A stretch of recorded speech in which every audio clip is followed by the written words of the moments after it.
14 ফেব্রুয়ারি নামে চলছে বেঈমানি, হীরার চেয়ে দামি জিনিস হারায় অনেক নারী। দুষ্টু ছেলের মিষ্টি কথায় পরে নারী ফাঁদে, সব হারিয়ে বোনটি আমার বসে বসে কাঁদে। প্রেমের নামে চলছে এখন অশ্লীলতার ছোঁয়া, কত মনে নারী সম্মান পান্তা ভাতার মোয়া। নারী তুমি সম্মানিতা, সব ঘরেরই আলো, লাগলে ছোঁয়া পঙ্কিলতার জীবন হবে কালো। পাখি যেদিন সে করবে ডাকা ডাকি, থেমে যাবে জীবন তোমার, বন্ধ হবে আখি। মরণ পাখি যেদিন সে করবে ডাকা ডাকি, থেমে যাবে জীবন তোমার, বন্ধ হবে আখি। ওরে মন,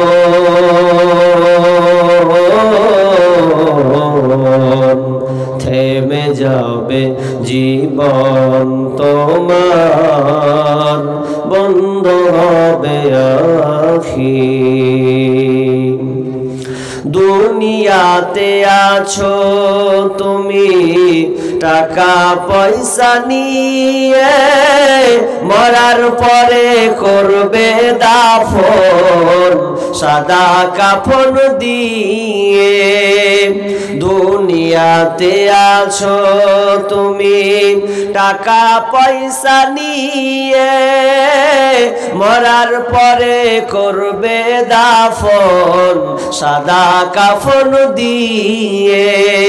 যাইবে তুমি খালি হাতে, যাইবে তুমি খালি হাতে, থাকবে পরে সবই, থেমে যাবে জীবন তোমার, বন্ধ হবে আখি। ওরে মন, থেমে যাবে জীবন তোমার, বন্ধ হবে আখি। দুনিয়ার রং তামাশায় আছো তুমি মেতে, এই দুনিয়া ছাড়তে হবে পরকালে যেতে। দুনিয়ার রং তামাশায় আছো তুমি মেতে, এই দুনিয়া ছাড়তে হবে পরকালে যেতে। জান্নাত জাহান্নামের কথা, জান্নাত জাহান্নামের কথা ভুলে গেছো নাকি? থেমে যাবে জীবন তোমার, বন্ধ হবে আখি। ওরে মন, থেমে যাবে জীবন তোমার, বন্ধ হবে আখি। আপন ঝুরি করো ভাই, সময় যে আর নাই। মরণ পাখি দিলে রে ডাক, রবে না উপায়। আপন ঝুরি করো ভারী, সময় যে আর নাই। মরণ পাখি দিলে রে ডাক, রবে না উপায়, রবে না উপায়। খাঁচা ছেড়ে উড়াল দিবে, খাঁচা ছেড়ে উড়াল দিবে কেমনে ধরে রাখি থেমে যাবে জীবন তোমার বন্ধ হবে আখি থেমে যাবে জীবন তোমার বন্ধ হবে আখি মরণ পাখি যে দিন সে করবে ডাকা ডাকি থেমে যাবে জীবন তোমার বন্ধ হবে আখি ওরে মন থেমে যাবে জীবন তোমার বন্ধ হবে আখি নারায়ে তাকবীর। উপস্থিত সম্মানীয় সুযোগ্য আজকের এই জলসা স্বনামধন্য সভাপতি মঞ্চে উপবিষ্ট ওলামা ইকরাম দূর দূরান্ত থেকে আগত সম্মানীয় অতিথিবৃন্দ আমার সম্মুখে বসে থাকা অল্প সংখ্যক কিছু আল্লাহকে ভয় করনেওয়ালা দিনদার ইমানদার মুমিন ভাই সকল এবং পর্দার অন্তরালের সম্মানিতা মা ও বোনেরা, প্রথমে সেই মহান মুনিবের দরবারে প্রশংসা করি যে মহান মুনিব আমাদেরকে এই কনকন শীতের রাতে সুন্দর বিছানা ছেড়ে দিয়ে কিছু সংখ্যক লোককে কিছু কোরআন ও হাদিসের আলোচনা শোনার জন্য যে মাবুদ আমাদের তৌফিক দান করেছেন সেই আল্লাহ সুবহানাহু ওয়া তাআলা শুকরিয়া আদায় করি, বলি আলহামদুলিল্লাহ।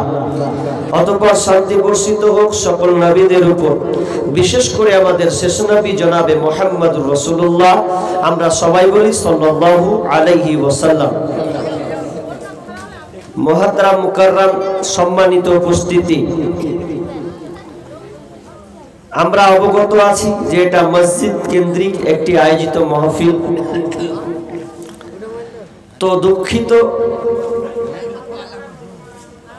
যে আপনাদের এলাকায় এসে একটু বিভ্রান্তিকর ঝগড়ামূলক কিছু দেখলাম, এটা কোনোদিন আশাও করিনি।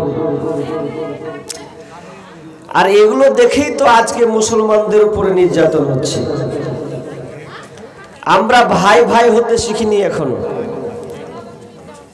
আজকে ভারতবর্ষের যে অবস্থা আপনি দেখেন, মুসলিমদেরকে জায়গা জায়গা টার্গেট করা হচ্ছে, মারা হচ্ছে। আপনি কি নেবেন?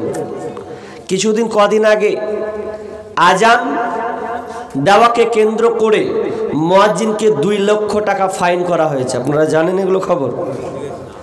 আচ্ছা, সরকার কি বলে? এটা বেরেলভি, এটা হানাফি, এটা চিস্তিয়া, এটা নকশবন্দিয়া। আচ্ছা, এরকম কেউ ভাবে? সরকার জানে এগুলো? সরকার চায় যে 5 ওয়াক্ত নামাজ পড়ে ওকে অ্যাটাক করে। ও কোনো দল দেখে না, এরা বোঝে না যারা ইসলাম বিদ্বেষী, যারা ইসলামকে শেষ করতে চায়, মুসলিমদেরকে ধ্বংস করতে চায়, ওরা জিজ্ঞেস করে না এ তুই হানাফি না বেরেলি বল। এটা কিন্তু জিজ্ঞাসা করে না। ওরা নাম দেখলেই ধরে, তোর নাম কি? আব্দুল্লাহ, আব্দুর রহমান, তাহলে ওকে ধর, ওকে ভরে দে। আজকে আমরা কোথায় গিয়েছি? দিন দিন মুসলমানদের উপরে নির্যাতন চলছে, মা বোনদের ইজ্জতকে হরণ করা হচ্ছে। বোনেরা রাস্তা দিয়ে পর্দা গেলে তার পর্দা লঙ্ঘন করা হচ্ছে, প্রকাশ্যে বরখাকে খুলে নেওয়া হচ্ছে। আমরা এগুলো দেখার পরও আজকে মুসলিম জাতি যদি আমরা সচেতন না হই, তাহলে সামনে দেখবেন যে আমাদের আর দেওয়ালে পিঠ থেকে গেছে, আর নেই আমরা। কখন বুঝবেন এই মুসলমান জাতি? আমাদেরকে বুঝতে হবে এই যে সমস্যাটা হলো, যারা দাঙ্গাটা লাগালো এই বক্তাকে নিয়ে যায় হোক, তো যারা দাঙ্গা লাগিয়েছে বলেন তো তারা কোরআন হাদিস ভালো বুঝতো? যদি বুঝতো তাহলে এই দাঙ্গাটা হতো না, কোনো মতেই হতো না। এটা সম্ভবই না।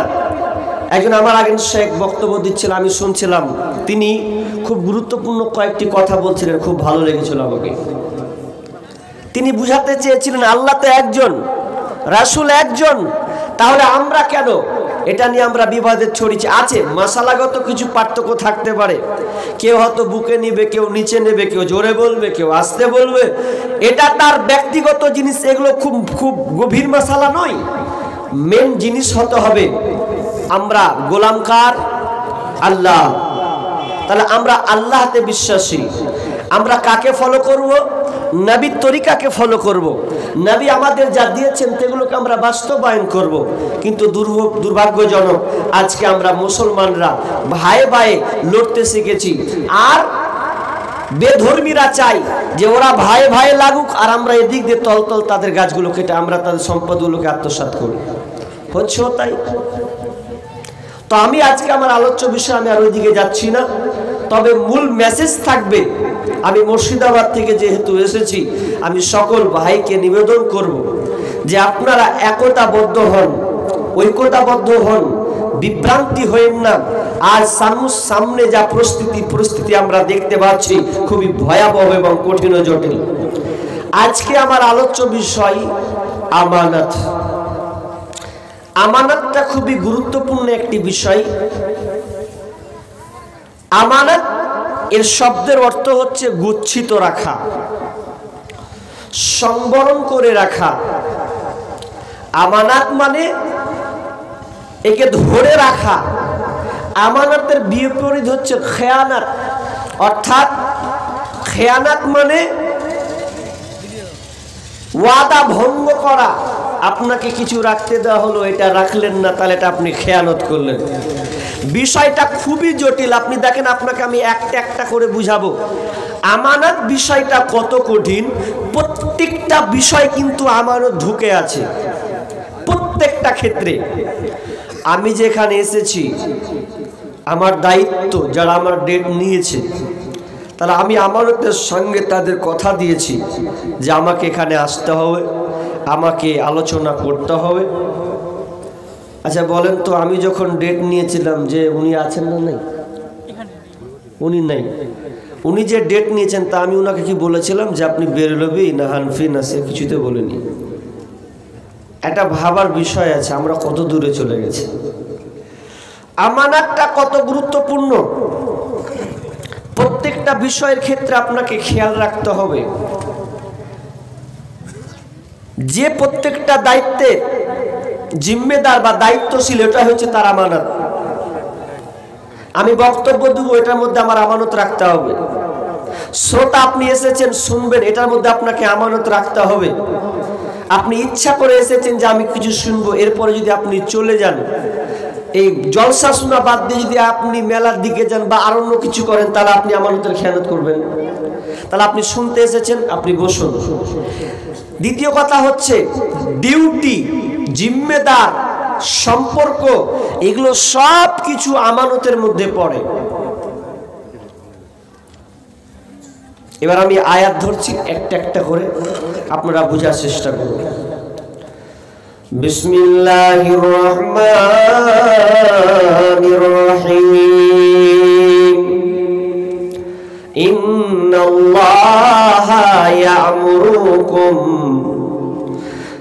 আমানাতু ইলা আহলিহা। আল্লাহ সুবহানাহু ওয়া তাআলা বলেন, ইন্নাল্লাহা ইয়া'মুরুকুম আন তু'আদ্দুল আমানাতি ইলা আহলিহা।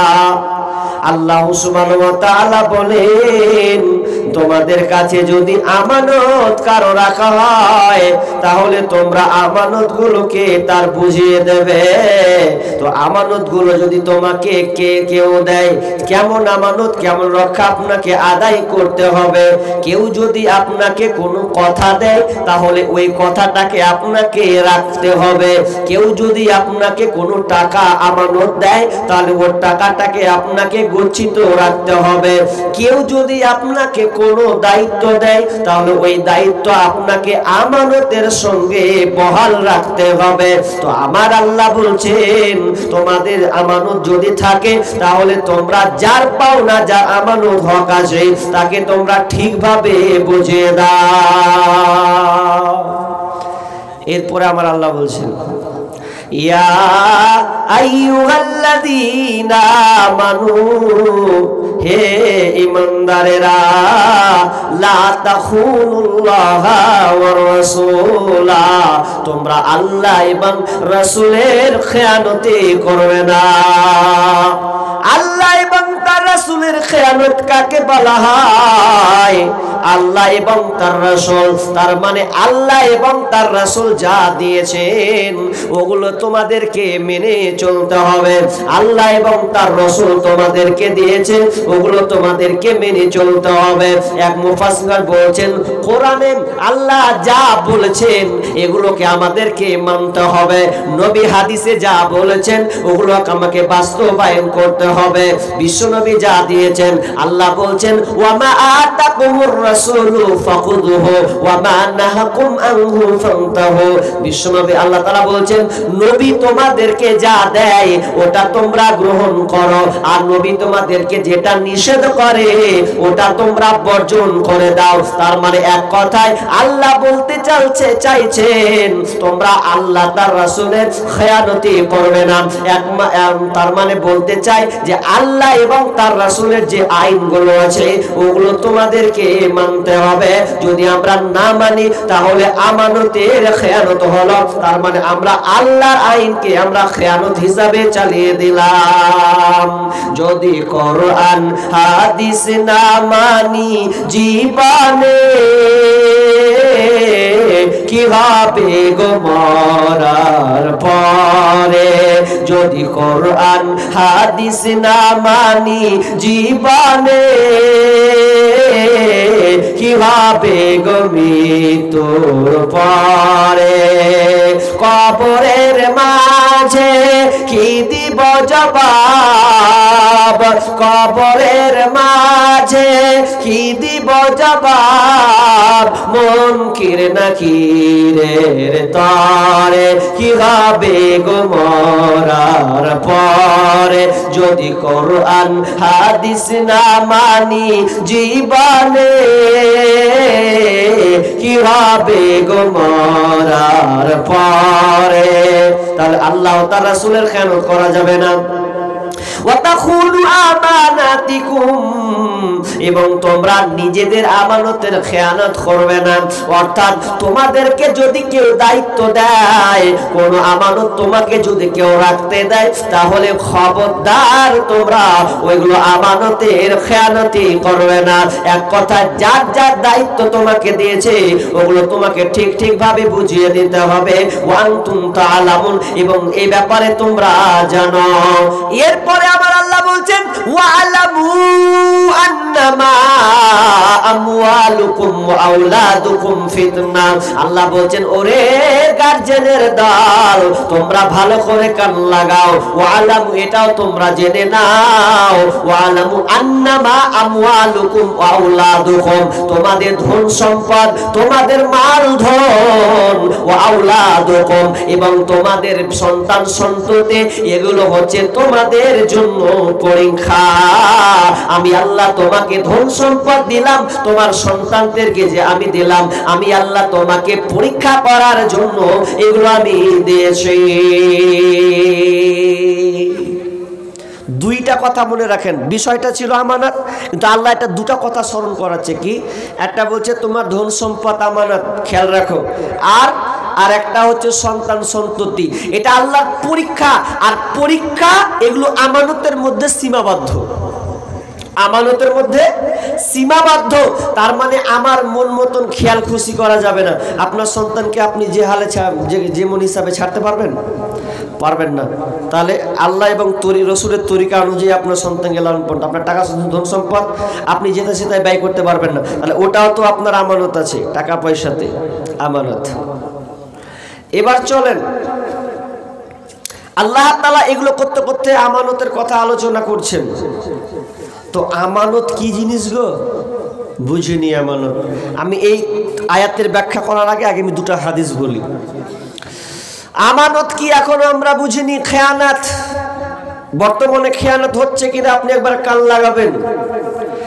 বিশ্বনবী মসজিদে নববীতে দার্স দিচ্ছেন। আমি যেভাবে আলোচনা করছি ওইভাবে তিনি সাহাবীদেরকে আলোচনা করছেন। এমন সময় এক বেদুইন এসে বলছেন, ইয়া রাসূলুল্লাহ, কিয়ামত কখন হবে একটু কি আমাকে বলবেন? পৃথিবী কখন ধ্বংস হবে এটা একটু আপনি আমাকে বলবেন। বিশ্বনবী তার কথায় কান দিলেন না। কোন সাহাবী বলছেন বিশ্বনবীর এই কথা শুনে ভালো লাগেনি ওই জন্য উত্তর দেয়নি। আবার কোন সাহাবী বলছে না না, এই কথা নয়, বরং বিশ্বনবী হয়তো বুঝতে পারেনি বা শুনতে পায়নি এই জন্য উত্তর দেয়নি। কিছুক্ষণ পর আল্লাহ রাসূল বললেন, কে কোন সাহাবী প্রশ্নকারী ছিল কিয়ামত কখন হবে? কে প্রশ্ন করেছিল বলো? তখন ওই লোকটি দাঁড়িয়ে বলল, ইয়া রাসূলুল্লাহ, আমি প্রশ্ন করেছিলাম কিয়ামত কখন হবে। তখন বিশ্বনবী বলছেন, ওরে তুমি যে প্রশ্ন করেছো কিয়ামত হবে, কখন কিয়ামত হবে শুনে নাও, যখন আমানতের খেয়ানত হবে তখন পৃথিবী ধ্বংস হয়ে যাবে, কিয়ামত আসতে আর দেরি হবে না। ওই প্রশ্নকারী বুঝতে পারলেন না, ইয়া রাসূলুল্লাহ আমানত নষ্ট হবে এটা তো বুঝলাম না, আমানত কিভাবে নষ্ট হয়? তখন ওই আল্লাহ রাসূল বলছেন, ওরে যখন তোমরা দেখবে যোগ্যকে বাদ দিয়ে অযোগ্য ব্যক্তিকে নেতা বানাবে, যোগ্য ব্যক্তি পাবে না, অযোগ্য ব্যক্তি যখন নেতা হবে, এমএলএ হবে, প্রধান হবে, মেম্বার হবে, এক কথায় অযোগ্য ব্যক্তি যখন কোন রাজ চালাবে, শাসন করবে, তখন তোমরা জেনে নাও কিয়ামত সন্নিকটে। এবার একটা কথা বলেন তো, বর্তমানে দেশে অযোগ্য যারা চালাচ্ছে না যোগ্যরা চালাচ্ছে গো? অযোগ্য। চোখে চোখে আমরা দেখতে পাচ্ছি অযোগ্য ব্যক্তি যারা, তারা দেশ চালাচ্ছে। হায় হায়, এমন অযোগ্য ব্যক্তি যে রাস্তা যদি করতে দেয় তো বলছে রাস্তা 10 ফুটের জায়গায় 2-3 ফুট করে দিয়ে হাওয়া হয়ে গেল। 10 ইঞ্চি করতে বলেছে, 10 ইঞ্চি করে দিয়েছে, ও 2 থেকে 3 ইঞ্চি, ব্যাস বাকি 7 ইঞ্চি খেয়ে নিয়েছে। তার মানে অযোগ্য ব্যক্তি পড়েছে। তাই আমানত খুব গুরুত্বপূর্ণ বিষয়। আমানত কত কঠিন একটি বিষয়, আপনাকে আমি একটা পঙ্খানুভাবে বলার চেষ্টা করব। আমানত কত গুরুত্বপূর্ণ জিনিস, আমানতকে যেমন তেমন বিষয় ভাবলে হবে না। বিশ্বনবী বলছেন, কেউ যদি আল্লাহ তার রাসূলের ভালোবাসা পেতে চায় তাহলে সে যেন এই 3টি কাজ করে। কেউ যদি আল্লাহ ও তার রাসূলের ভালোবাসা পেতে চায় তাহলে সে যেন এই 3টা কাজ কাজ করে। কোন আছে 4টা যেন এই কাজ করে। কি কি কাজ? যদি কেউ আল্লাহকে ভালোবাসতে চায়, আল্লাহ রাসূলের ভালোবাসা পেতে চায়, তাহলে তাকে এই 4টা কাজটা করতে হবে। কি কাজ? 1 নাম্বার বিশ্বনবী বললেন, যখন তুমি কোনো কথা বলবে তো সত্য কথা বলবে, খবরদার মিথ্যা কথা বলবে না। নাম্বার 2 নাম্বার বিশ্বনবী বললেন, যখন তোমাকে কেউ আমানত দেবে তখন তুমি আমানতে রক্ষা করবে। যদি কেউ তোমাকে আমানত দেয় তাহলে তুমি আমানতে রক্ষা করবে। নাম্বার 3 বিশ্বনবী বললেন, এবং বিশ্বনবী বলছেন আমানত রক্ষা করবে আর ওয়াদা খেলাফ করবে না। আর 3 নাম্বার বললেন, প্রতিবেশীর সঙ্গে তুমি ভালো ব্যবহার করবে। তাহলে 3টা কথা গুনলেন। 1 সত্য কথা বলবে, আমানত রক্ষা করবে, 3 নাম্বার প্রতিবেশীর সঙ্গে ভালো ব্যবহার করবে। কেউ যদি এই 3টা কাজ করতে পারে তাহলে আল্লাহ তার রাসূলের সে ভালোবাসা পাবে। তাহলে প্রথম থেকে ধরি। 1 নাম্বার, কথা বললে সত্য কথা। আচ্ছা, দিন মানে কতটি সত্য কথা বলেছেন? একটু বিবেকে কাজ লাগান। সত্য কথা কত আছে? আর মোবাইলের কথা বলবেন? পৃথিবীতে সবচাইতে একটা যন্ত্র আছে যার নাম মোবাইল, সবচাইতে বেশি মিথ্যা কথা বলা হয়। এই মোবাইলে সবচাইতে বেশি মিথ্যা কথা হয়। আপনাকে ফোন করে, কোথায় আছিস রে? না তো অমুক জায়গাতে, অথচ ও জায়গাতে নেই, অন্য জায়গার নাম দিয়ে দিল। মোবাইলটা এত মারাত্মক হয়ে গেছে যে বিবাহিত সেও বলছে, একটা মেয়ের পাল্লায় যদি পড়ে তো ফোন করে বলবে যে আমার বিয়ে হয়নি, অথচ ওর বিয়ে হয়ে আছে, এবার খুঁজলো না, প্রেমে ফাঁদে ফেললো। এরকম কাণ্ড মোবাইলে। কি যুক্তি? 3 ছেলের মা তাও কইছে আমার বিয়ে হয়নি জি, মানে ও পালাবে এখন। কহ মুশকিল। তো মোবাইলে এত মিথ্যা কথা হয়েছে যা বলার কথা না, আপনি আশ্চর্য হয়ে যাবেন। তবে শুনলেন মিথ্যে কথা বলার পরিণাম কতটা কত মারাত্মক ভয়াবহ হবে।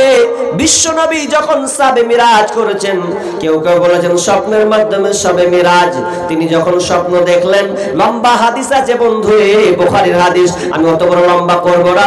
প্রথম টাচ দিচ্ছি আপনাকে, প্রথম যে শব্দটা এসেছে হাদিসে, প্রথম শব্দটা বিশ্বনবী দেখলেন যখন দুইজন ফেরেশতা যখন নিয়ে চলে যাচ্ছেন ওপর দিকে, সাম এবং সিরিয়া উল্লেখ করা হয়েছে, লোক উল্লেখ করেছেন। তো যখন ওই দিকে নিয়ে যাচ্ছে, দেখা যাচ্ছে স্বপ্নের মাধ্যমে তিনি দেখতে পাচ্ছেন যে দুইজন ফেরেশতা নিয়েছেন এমন একটা জায়গায়, যেই জায়গাতে একটা লোকের ডান গালকে চিরা হচ্ছে, আকড়া দিয়ে বাম গালকে চিরা হচ্ছে। তো ডান গাল এমন ভাবে চিরছে, পুরো চিরে রক্ত ছাড় করে ঝরছে। তখন আবার যখন ডান গাল সম্পূর্ণ চিরা হয়ে গেল, আবার বাম গালটাকে চিরা শুরু করেছে, আবার ডান গাল ঠিক হয়ে যাচ্ছে, বাম গাল আবার শুরু করে দিচ্ছে। কিয়ামত পর্যন্ত এরকম শাস্তি হতে থাকবে। কেন কেন কেন আপনাকে এই সমাধানটা দিয়ে দিচ্ছি, আর কিছু বলবো না বলে একটাই কথা। বিশ্বনবী যখন ফেরেশতাকে জিজ্ঞাসা করলেন এই লোকটা এমন শাস্তি কেন হচ্ছে রে, তখন ওই ফেরেশতারা বললেন ইয়া রাসূলুল্লাহ, এই লোকটা দুনিয়াতে চুগলখড়ি করত, মিথ্যা কথা বলতো, এর কথা ওকে লাগাতো, ওর কথা ওকে লাগাতো, এই জন্য আজ এই মরার পরে এই কবরে তার এরকম কঠিন শাস্তি হচ্ছে, কিয়ামত পর্যন্ত এরকম তার শাস্তি হতে থাকবে। তার মানে মিথ্যা কত মারাত্মক জিনিস। কারণ মিথ্যা এমনই একটা জিনিস, ধরলেন 100টা লোক বসে আছেন, 100টা লোকের মধ্যে যদি একটা লোক কোনো ঘটনা মিথ্যা করে বলতে লাগে, তো দেখবেন ওই মজলিসটাকেও ভেঙে দেবে। তখন বলবে কি বললি রে, এরকম হলো রে, আর দেখা দেখি নেই, ঝামেলা শেষ। ঠিক তেমনি ভাবে মেয়েদের মধ্যে এরকম আছে, ইয়ার কথা ওকে লাগাই, ওর কথা ওকে লাগাই, আছে না নাই মেয়েদের মধ্যে? তো বিষ্ণু বলছেন ওই মেয়েকে বাড়িতে ঢুকতে দিও না, যেই মেয়েটা অন্যজনের বাড়ির খবর এখানে এসে লাগাবে, খবরটা ঢুকতে দিও না। কোন মেয়ে যদি পরের বেটির খবর নিয়ে আসে আপনার কাছে, সোজাই বলবেন বাড়া, শুনবো না, যে যা করছে করুক। কারণ হতে পারে, কারণ ওদের টার্গেট হচ্ছে সংসারকে ধ্বংস করা। এই জন্য মনে রাখবেন কোনো মেয়েকে বাড়িতে ঢুকতে দেবে না যদি এর কথা ওকে লাগাই। সব কথা মিথ্যে এত খারাপ, এত নোংরা যে আপনাকে বলতেছিলাম যে মোবাইল আজকে এমন হয়ে গেছে, প্রত্যেকটা বিষয়ে মোবাইলে বেশিরভাগ ক্ষেত্রে আজকে আমরা মিথ্যা কথা বলছি। কেমন মিথ্যা কথা? একটা গাজল আছে আমার গত বছরের, কি হাই রে হাই, ভাই রে ভাই, এ কেমন যুগ এসেছে, স্বামী সন্তান পার করে মোবাইল আপন করেছে, স্বামী সন্তান পার করে মোবাইল আপন করেছে, হাই রে হাই, ভাই রে ভাই, এ কেমন যুগ এসেছে। এই মোবাইলে যোগাযোগ করে 3 সন্তানের ওই মা, নতুন সংসার করব বলে হয়ে যায় দিবানা। মিথ্যা কথা বলেছে যে এই মোবাইলে যোগাযোগ করে 3 সন্তানের ওই মা, নতুন সংসার করব বলে হয়ে যায় দিবানা। এই মোবাইল কারো চলছে আবার, এই মোবাইল কারো চলছে আবার, কারো আবার জ্বলছে, হাই রে হাই, ভাই রে ভাই, এ কেমন যুগ এসেছে, হাই রে হাই, ভাই রে ভাই, এ কেমন যুগ এসেছে। আজকে মিস কল, কালকে ডাইরেক্ট, পরশুতে পরিচয়, চতুর্থ দিন আপা বলে খাড়া হয় দরজা। স্বামী আর বিবিকে বলছে হ্যাঁ রে এটা কেটা রে, বলছে এটা আমার খালাতো ভাইজি। অন্য কেউ আছে, মানে ওর একটা লিঙ্ক লাগা আছে। তো স্বামী যখন বুঝতে পারছে তো উল্টা করে বুঝাচ্ছে, আজকে মিস কল, কালকে ডাইরেক্ট, পরশুতে পরিচয়, চতুর্থ দিন আপা বলে খাড়া হয় দরজায়। স্বামী জিজ্ঞেস করলে বলে, স্বামী জিজ্ঞেস করলে বলে আত্মীয় এসেছে। হাইরে হাই ভাই রে ভাই এ কেমন যুগ এসেছে, হাইরে হাই ভাই রে ভাই এ কেমন যুগ এসেছে। ঠিক মতো আহার জুটে না, দামি ফোন তার হাতে, নগ্ন সিনেমা আর ফোন চ্যাট করে ঘুমায় শেষ রাতে। বিদেশে পাঠাইয়া স্বামী, বিদেশে পাঠাইয়া স্বামী বন্ধুর সাথে ঘরে। হাইরে গাই ভাই রে ভাই এ কেমন যুগ এসেছে, হাইরে গাই ভাই রে ভাই এ কেমন যুগ এসেছে। হাই হাই মোবাইলে এত মিথ্যা কথা বলা হয়, অনেক মেয়ে স্বামীকে পর্যন্ত ফাঁকি দেয়। স্বামী বিদেশে ইনকাম করে, এরপরে জিজ্ঞেস করে কেমন আছে। অনেক পেপার পত্রিকা দেখলাম, গত বছর নিউজ দেখলাম, এই বছরও একটা খবর ফেসবুকে নিউজ এসেছে। স্বামী বিদেশে থাকে, স্ত্রীকে বলছে টাকা পাঠালাম, লাও যা কাজে লাগে লাগাও, কেমন আছো, সব ঠিক আছে।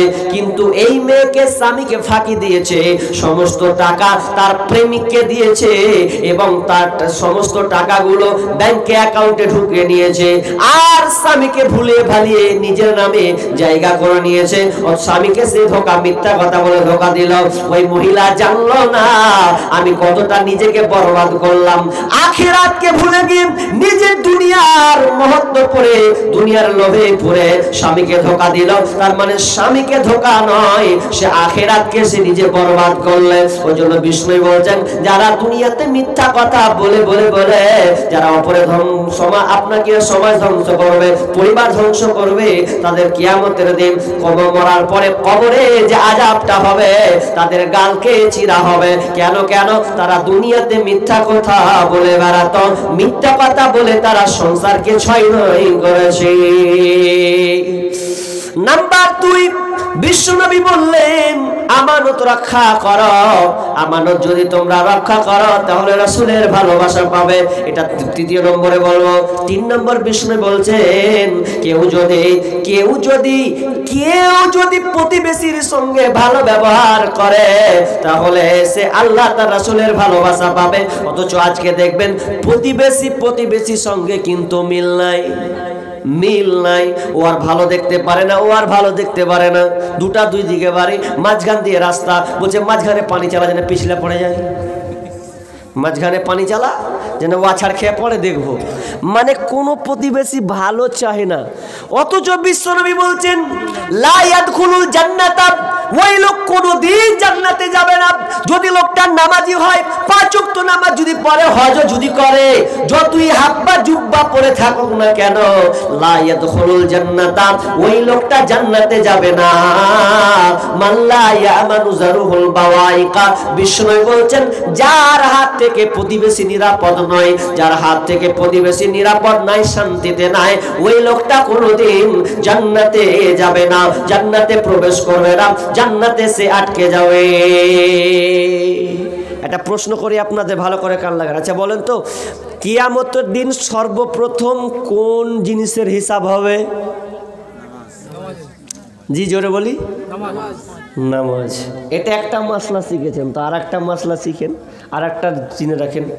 এটা তো আল্লাহর হক হলো, আল্লাহর হকের দিক দিয়ে প্রথম হবে নামাজের হিসাব, কিন্তু বান্দার দিক দিয়ে জেনে রাখেন বান্দার হিসাব যেদিন হবে সেদিন সর্বপ্রথম প্রশ্ন হিসাব না হবে প্রতিবেশীর হিসাব।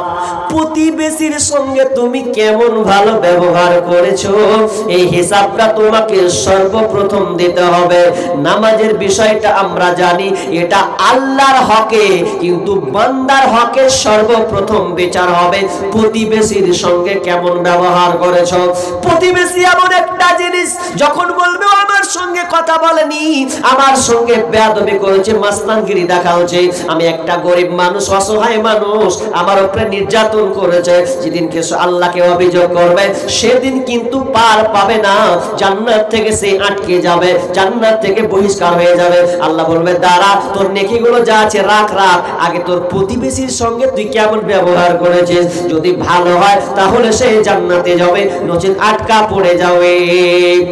একজন মহিলা একজন সাহাবী এসে আল্লাহ রাসূলকে বলছেন, ইয়া রাসূলুল্লাহ, আমাদের এলাকায় একটা মেয়ে আছে, যেই মেয়েটা নামাজ পড়ে রোজা রাখে, নামাজ পড়ে রোজা রাখে, সবকিছু ভালো, কিন্তু ওর একটা জিনিস খারাপ, মুখের ব্যবহার, মুখের চোপা খারাপ, এত নোংরা কথা বলে, প্রতিবেশীর সঙ্গে খালি ঝগড়া গালিগালাজ করতে থাকে। তো বিশ্বনবীকে বলছেন, ইয়া রাসূলুল্লাহ, বলেন তো ওই মেয়েটা জান্নাতে যাবে না জাহান্নামে যাবে?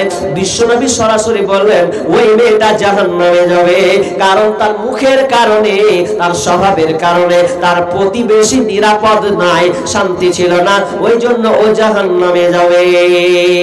আবার প্রশ্ন করা হলো, ইয়া রাসূলুল্লাহ, আরেকটা ওই গ্রামে ভালো মেয়ে আছে, যেই মেয়েটা অত নামাজ নয়, ভালো 5 ওয়াক্ত নামাজ পড়ে, অত দান ধ্যান করতে পারে না, অত রোজাও রাখতে পারে না, শুধু ফরজ সিয়াম গুলো করে, ছোট ছোট ইবাদত গুলো সে করতে পারে, পর্বগুলো পারে না, কিন্তু মেয়েটা এত সুন্দর ব্যবহার, তার মুখের ভাষা এত মিষ্টি, সবাই তাকে ভালোবাসে, যেই আসে তার প্রশংসা করে।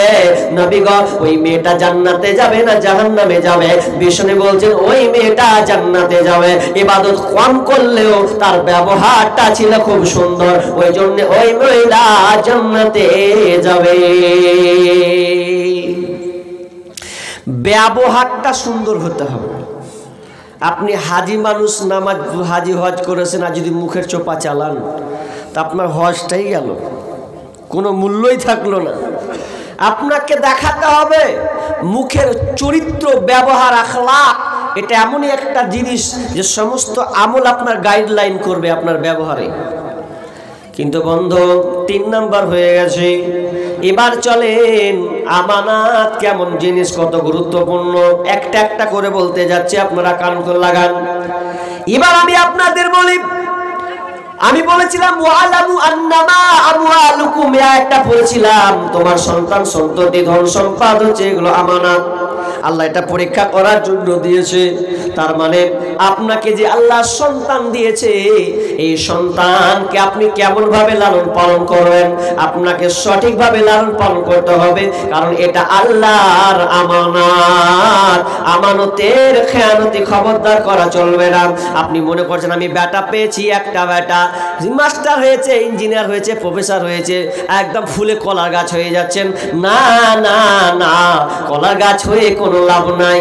আল্লাহ বলছেন, তোমাদের এই সন্তান সন্ততি, ইয়া আইয়ুহাল্লাযীনা আমানু ইন্না মিন আজওয়াজিকুম ওয়া আওলাদিকুম ওয়া আদুওয়াল লাকুম, তোমাদের এই ছেলে মেয়েরা, তোমার ধন সম্পদ, সন্তান সন্ততি, ছেলে মেয়ে তোমাদের শত্রু হবে, এরা তোমাদের শত্রু হয়ে দাঁড়াবে। মৌলভী সাহেব কেমন কথা? হ্যাঁ, যদি তোমার সন্তান জান্নাত বাদ দিয়ে যদি জাহান্নামের দিকে তার টিকিট হয়ে যায়, সেদিনকে আল্লাহকে বলবে, আল্লাহ রে, যে বাপ মা আমাকে সঠিক দিন শিক্ষা দেয়নি, নামাজের কথা বলেনি, রোজার কথা বলেনি, সেই পথে চলতে হবে এটা বলেনি, বাধা দেয়নি, তাহলে আমি ওই বাপ মাকে কলার ধরবো, পায়ের মধ্যে ফেলবো, আর পায়ের বুকে চড়বো, তারপরে জাহান্নামে যাব, কারণ ওই বাপ মা আমাকে সঠিক রাস্তা দেখায় না। যে ছেলের জন্য আপনি আত্মহারা করছেন, যদি ওই ছেলেগুলো আপনার জন্য, আচ্ছা বলেন তো, নিজের ছেলে যদি আপনার বিরুদ্ধে নালিশ করে, এর থেকে খারাপ কিছু আছে? আহা, যার জন্য আপনি এত পরিশ্রম, এত চেষ্টা, কিন্তু এটা আপনার জন্য আমানত দিয়েছে গো, আমানত, আপনাকে ঘাবড়ে গেলে হবে না। হাদিস বলি একটা, উম্মে সুলাইম বিনতে মালহান, একজন মহিলা, ভালো করে কান লাগান, উম্মে সুলাইম বিনতে মালহান, ওর অনেক নাম, বিবি গুমাইসা, কোন হাদিসে বিবি রুমাইসা, এক একটা 4-5টা গোটার নাম আছে। তো বিবি রুমাইসা উম্মে সুলাইম বিনতে মালহান, যিনি দ্বিতীয় ম্যারেড স্বামী ছিলেন, যেটা হচ্ছে আবু তালহা। প্রথম স্বামীর নাম ছিল নজর, মালিক বিন নজর, আর নজরকে বিয়ে করে প্রথম সন্তান হয়েছিল কে? মালিক। তো নজর যে মারা গেল, আর তখন তিনি ইসলাম গ্রহণ করেননি, পরে ইসলাম গ্রহণ করলো, ওই জন্য স্বামী ওকে ছেড়ে পালিয়ে গেল, যে তুই ইসলাম গ্রহণ করলেই তো থাকবো না, চলে গেল, স্বামী বিদেশে মারা গেল। দ্বিতীয় আবু তালহাকে বিয়ে করলেন, অনেক লম্বা ঘটনা আছে। তো এই উম্মে সুলাইম বিনতে মালহান তাকে একটা সন্তান দিয়েছিলেন, এই সন্তানটা মারা গেল, ভালো করে কান লাগান, সন্তান যদি মারা যায়, আচ্ছা কোন মা বাপকে ভালো লাগবে? কাউ ভালো লাগবে না। কিন্তু সেদিনকে তার স্বামী নাই, বিদেশে আছে, 2-3 মাস বাইরে গেছে, তো স্বামী আজকে বাড়ি ঢুকবে আর আজকেই বেটা মরছে। ভালো করে কান লাগান কথাটা, মা বোন, আজকে স্বামী রাত্রে বাড়ি ঢুকবে আর এ রাত্রে ঢুকতে না ঢুকতে তার সকালে সন্তান মারা যাচ্ছে আর রাত্রে বাড়ি ঢুকবে। তো কত আল্লাহ আলী মহিলা ছিলেন দেখেন, বাড়িওয়ালাদেরকে বলছে খবরদার, কেউ তোমরা বলবে না আমার স্বামী যদি বাড়ি আসে, কেউ বলবে না যে আমার বেটা মারা গিয়েছে, ওটা আমি দেখে নেব। কেন জানেন?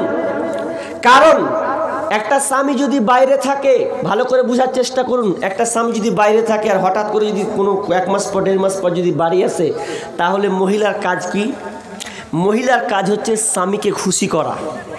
ভালো করে কান লাগান, স্বামীকে খুশি করতে হবে। কারণ একটা মানুষ যখন ইনকাম করতে যায়, বাইরে কোনো সফরে যায়, দেখবেন সফরে দেখতে গিয়ে কত রকম কত জিনিস দেখে, এমন এমন মেয়ে দেখে মনটা খারাপ হয়ে যায়, যার কেমন কি সেজেছে, কেমন খেপির মতন রে, এত খারাপ, এত বাজে পোশাক। তো মনে মনে একটা ভাবে যে আমার তো বিবি আছে বাড়িতে, সন্তুষ্ট, তাহলে এবার বাড়ি ঢুকবে। তাহলে ওই মানসিকতায় যদি ওসে বাড়ি ঢুকে আর ওই মানসিকতা যদি বাড়ি এসে ঢুকে, আচ্ছা বলেন তো, তাহলে বিবিকে ভালো অবস্থায় থাকা চাই না? চাই না? ভালো অবস্থায় থাকতে হবে। তো উম্মে সুলাইম এটা বুঝতে পেরেছেন যে আমার স্বামী বাড়ি আসবে, তার মানে ওর অনেক কিছু ভাবার চিন্তা আছে। তো আমার স্বামী আসবে, আগে আমার স্বামীকে খুশি করব। কিন্তু আমাদের বেটি ছেলেদের উল্টা। কেমন উল্টা জানেন? এদিকে আপনাদের বেড়ি বাঁধা আছে নাই? মাশাআল্লাহ, আল্লাহ আপনাদের হেফাজতে রেখেছে। রাখো, আমাদের মুর্শিদাবাদে খালি ঘরে ঘরে বেড়ি। ও যদি মাস্টারের চাকরি পায় তাও বেড়ি, ডাক্তার নি করবে তাও বেড়ি, মানে একটু ঠাঁচ মারবে বেড়ি আছে, প্রত্যেকটা বাড়িতে আছে, লুকিয়েও বাঁধে ওরা মুর্শিদাবাদ।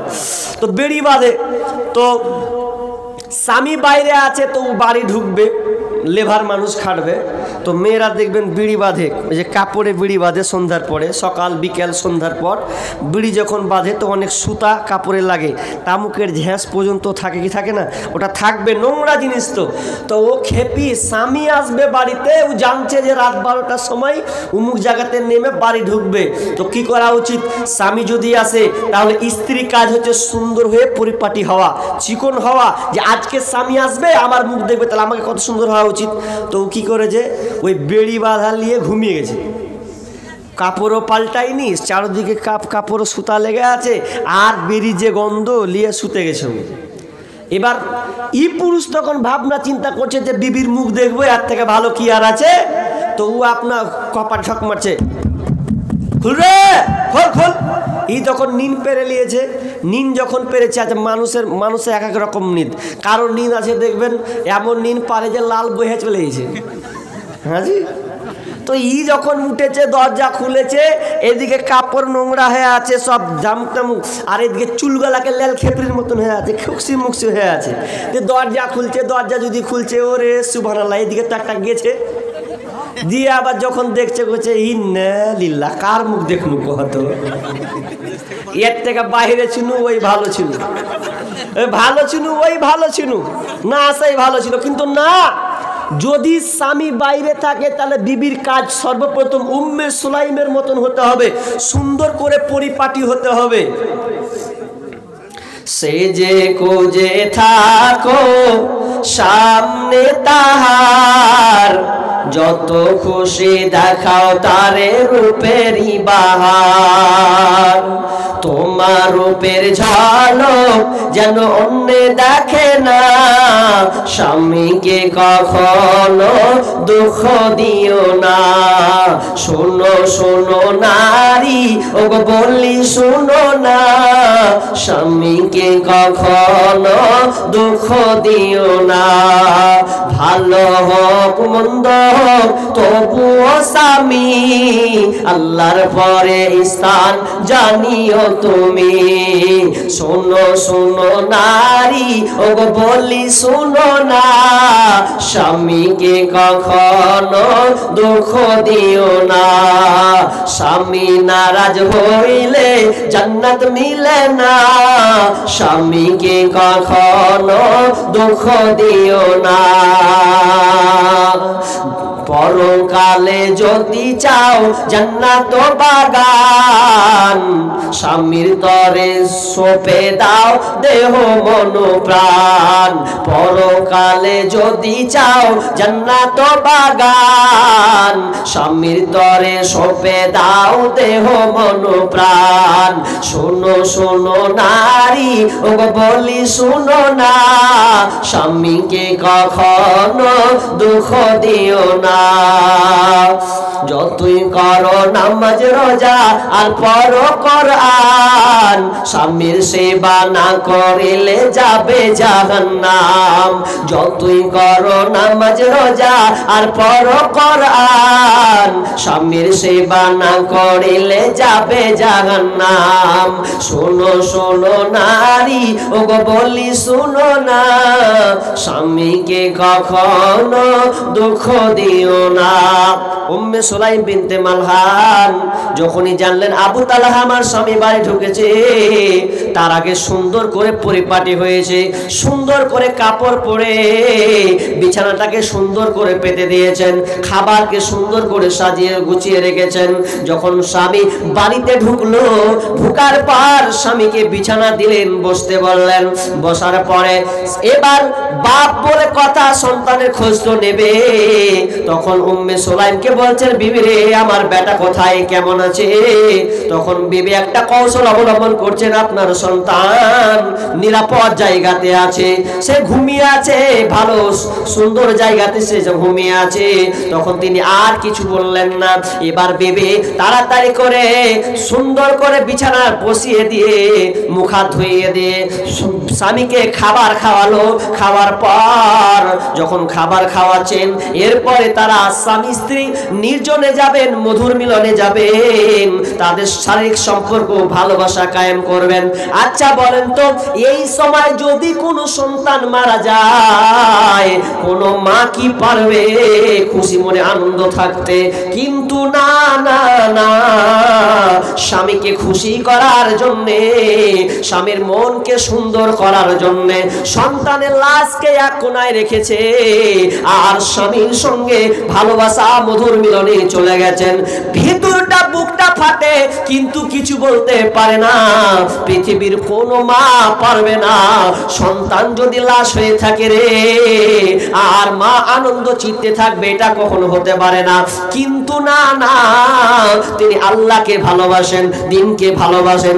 স্বামী যেহেতু বাইরে ছিল, এই জন্য স্বামীর খিদমত করার জন্য তিনি সন্তানের লাশকে রেখে দিয়েছেন এক কোণায়, এবং তারা স্বামী স্ত্রী নির্জনে চলে গেছেন, প্রেমের মাধ্যমে চলে গেছেন। স্বামীকে খুশি করার পর যখন তারা দুজনে নাপাক হয়ে গেছে, এমন সময় নাপাক হওয়ার পর উম্মে সুলাইম বিনতে মালহান স্বামীকে বলছে, স্বামী আমার, আমি আপনাকে একটা কথা বলবো, কথাটা রাখবেন। বলবো কি? বলছে বল। বলছে, যদি কোনো কেউ আপনাকে আমানত দেয়, কোনো কিছু যদি আমানত রাখে আপনার কাছে, আর যদি কেউ আপনার কাছে চাইতে আসে, তাহলে তাকে কি তার আমানত ফিরিয়ে দেবেন না? বলছে অবশ্যই দেব। কেউ যদি আমানত ফিরিয়ে নিতে চায়, তাহলে তাকে তার আমানত ফিরিয়ে দেওয়া উচিত। তখন বিবি রুমাইসা বলছেন, ও আমার স্বামী, আল্লাহ সুবহানাহু ওয়া তাআলা আমাদেরকে একটা সন্তান দিয়েছিলেন, তার মানে আল্লাহ আমাদেরকে একটা আমানত দিয়েছিলেন, এই সন্তানটা, আর এই সন্তানটা আল্লাহর নেওয়ার ইচ্ছা, আল্লাহর জিনিস আল্লাহ নিয়ে নিয়েছেন। তোমার সন্তানকে আল্লাহর আমানত হিসাবে দিয়েছিলেন, তিনি আমানত হিসাবে তোমার সন্তানকে আল্লাহ নিয়ে নিয়েছেন। এক কথায় তিনি মারা গেছেন। যখনই এই কথা বলা, আবু তালহা চোখ যেন লাল হয়ে গেছে। লাল বললেন, এই এমন সময় তুমি আমাকে এই দুঃখের খবর দিলে, নাপাক অবস্থায় আমার সন্তান মারা গেল, আর তুমি আমাকে এইরকম দুঃখের খবর দিচ্ছ। তিনি বাড়ি থেকে বেরিয়ে গেলেন। বেরিয়ে যাওয়ার পর আল্লাহ বলছেন, ইয়া রাসূলুল্লাহ, আমার রাতে এই হালাত হয়েছে, আমার বিবি আমাকে খুশি করার জন্য যত পরিকল্পনা করেছে, কিন্তু আমার সন্তান মারা গেছে, আমি নাপাক অবস্থায় শুনেছি।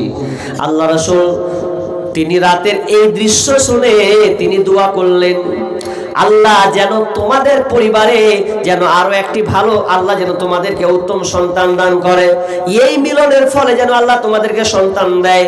তো কোন রেওয়াতে একটা, কোন রেওয়াতে তিনটা, প্রত্যেকটা কিন্তু হাদিস কোরআনের হাফেজা ছিলেন। তার ঠিকান তিনটা থেকে এক একজনের 7টা করে সন্তান হয়েছিল, তার মানে এতটা বরকত দিয়েছিলেন। তাহলে সন্তান হচ্ছে আমানত। সন্তানকে নিয়ে শুধু আনন্দ চিত্তে থাকলে হবে না, সন্তানকে সুশিক্ষা দিতে হবে। আজকালের সন্তান বুঝলেন কি বলবো আপনাকে, দুঃখের কথা, 12 বছর 14 বছর হচ্ছে, 16 বছর হচ্ছে, আমরা সন্তানদেরকে গুরুত্ব দিই না। আর এই পশ্চিমবাংলা সরকার একটা কৌশল টেনেছে কি, যে অনলাইন ক্লাস করার জন্য একটা করে মোবাইল আছে না, নাই আছে, 10,000 টাকা, ওটা মোবাইল জন্য, মানে অনলাইন ক্লাস করবেন। আচ্ছা আপনার বলেন এটা ভালো করেছে না খারাপ করেছে? এতটা খারাপ আপনাকে কি বলবো। হয়তো কিছু লোক বলছে না, অনলাইন যদি ক্লাস হয়তো করুক, কি আপত্তি আছে, ভালো কথা। কিন্তু আপনি খোঁজ নেবেন, যদি কোনো 16-17 বছরের মেয়ের কাছে অ্যান্ড্রয়েড মোবাইল থাকে 100টার মধ্যে 98-99 বলতে গেলে ভুল হবে না, প্রত্যেকটা মেয়ে যদি অ্যান্ড্রয়েড ইউজ করে, তাহলে দেখবেন তার সঙ্গে কোনো গন্ডগোল আছে।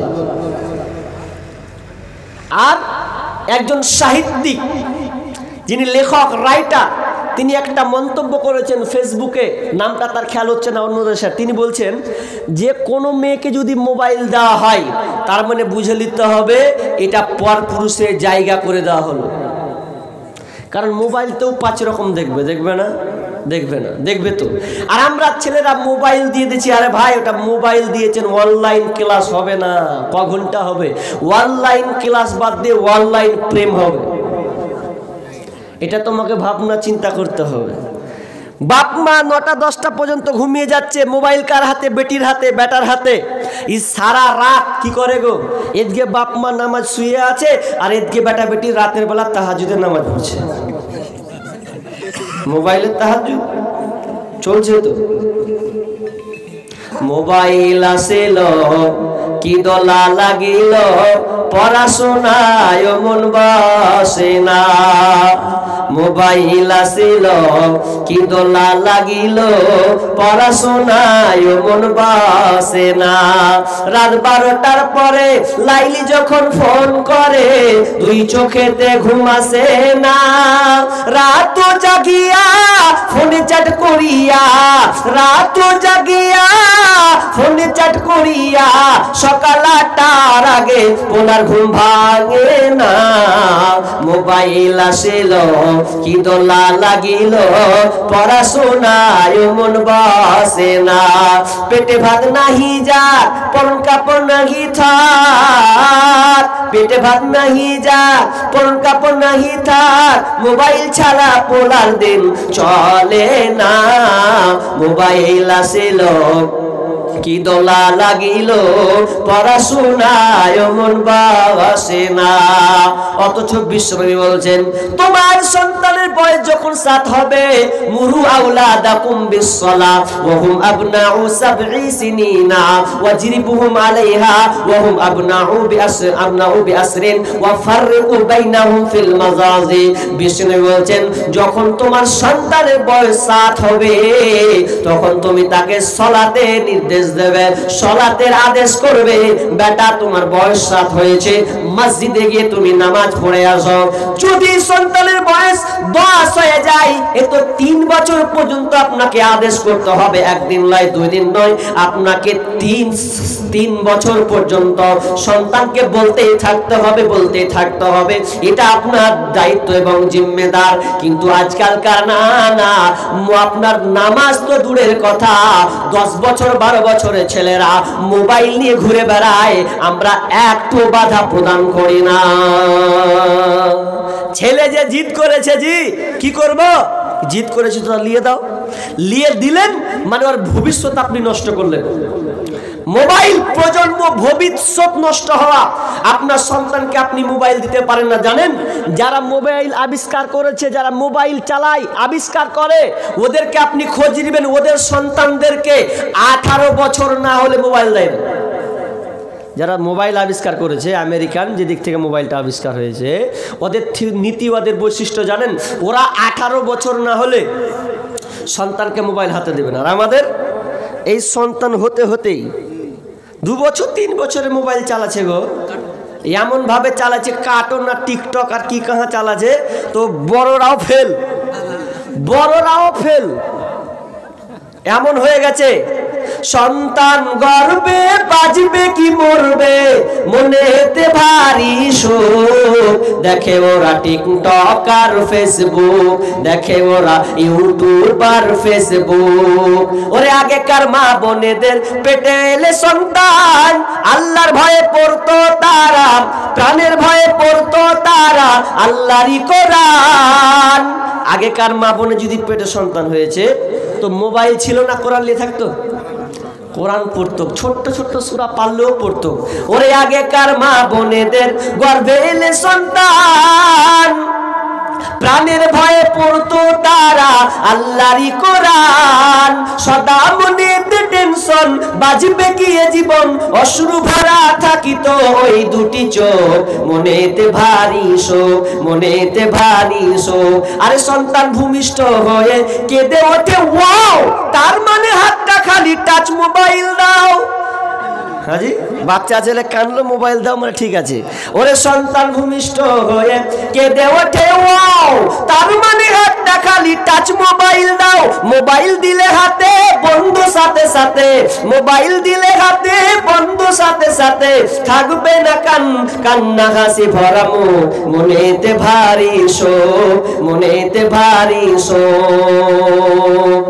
বলিতে পারে না কথা, পারে না কোহাতে, টাচ মোবাইল দিলে পারে, পারে ওরা ঘাতে, পারে ওরা ঘাতে।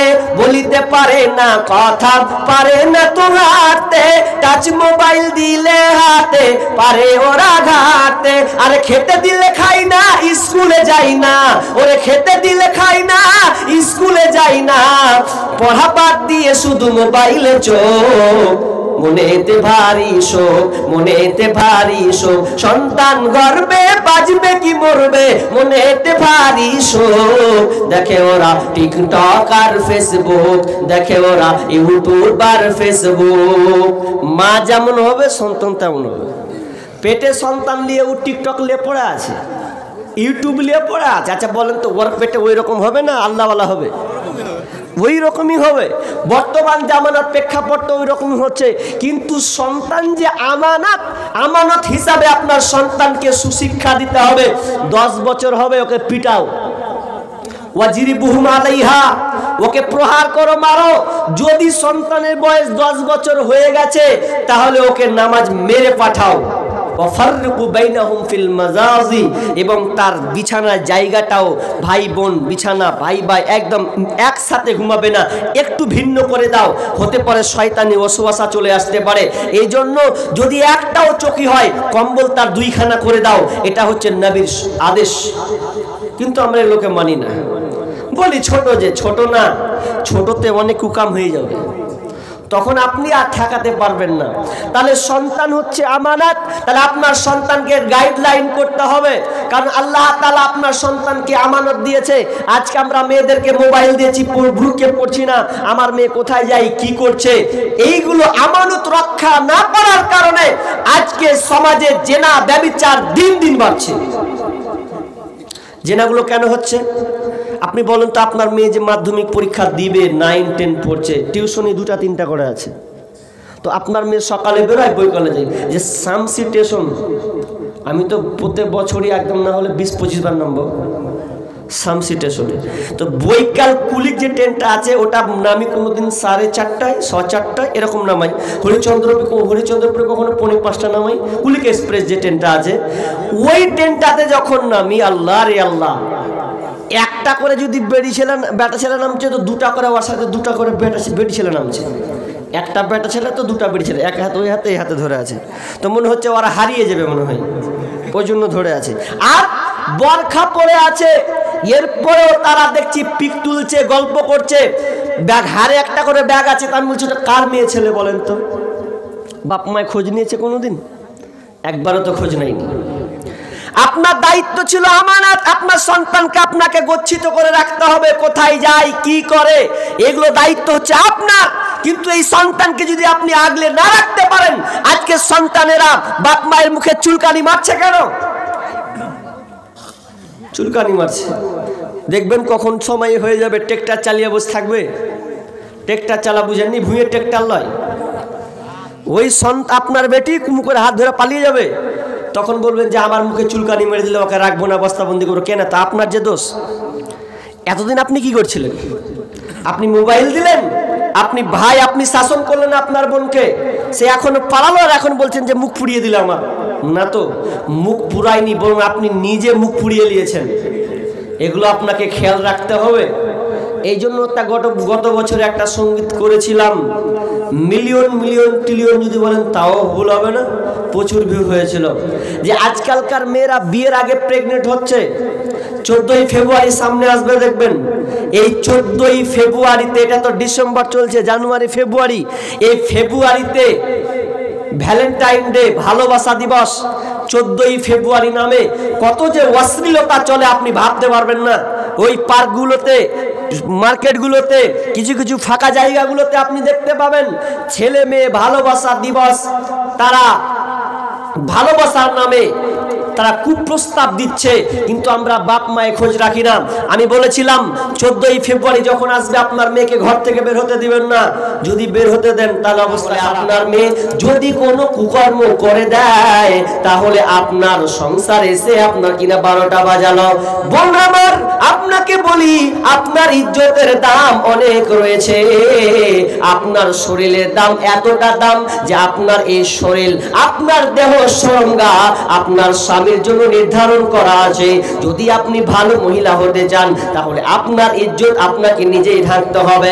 এই জন্য আমি বলি খবরদার বোন, আমি আপনাকে বলে খবরদার না, তুমি শালপাত হবে না, কাঁসার থালার মতন হওয়ার চেষ্টা করবে। তাহলে আমাদেরকে সব সময় চেষ্টা করতে হবে যে ভালো, সব সময় চেষ্টা করতে হবে আপনার মেয়েকে আগলে রাখতে হবে, কারণ আপনার মেয়ের অনেক দাম, অনেক ইজ্জত রয়েছে, আপনার মেয়ের অনেক সম্মান রয়েছে। এই জন্য আমি আপনাদেরকে বলছি যে আপনার মেয়েদেরকে ছাড়িয়েন না। আজকে বর্তমানে মেয়েদেরকে যখন ছেড়ে দেওয়া হচ্ছে, একে নিয়ে যান তো সবাই মিলে, ওকে নিয়ে যান, নিয়ে যান, ওকে নিয়ে যান, নিয়ে যান, নিয়ে যান, নিয়ে যান। ও আচ্ছা আচ্ছা, বসু বসু, যাক আল্লাহ। কি বললাম? যে অবশ্যই আপনার মেয়েকে আপনি আগলে রাখবেন। আজকালকার মেয়েরা রসাতলে চলে যাওয়ার কারণটা এটাই যে আমরা মেয়েদেরকে আগলে রাখতে পারি না। এই জন্য আজকে মেয়েরাকে আগলে রাখার না কারণে আজকে সমাজে কি হচ্ছে, এমন সমাজ হচ্ছে, এবিসি নিউজ বলছে প্রত্যেক বছরে ভারতবর্ষে 5 লাখ শিশুকে হত্যা করা হয়। প্রত্যেক বছর 5 লাখ শিশুকে হত্যা করা হয়। তার কয়েকটা কারণ তারা বিবরণ দিয়েছেন।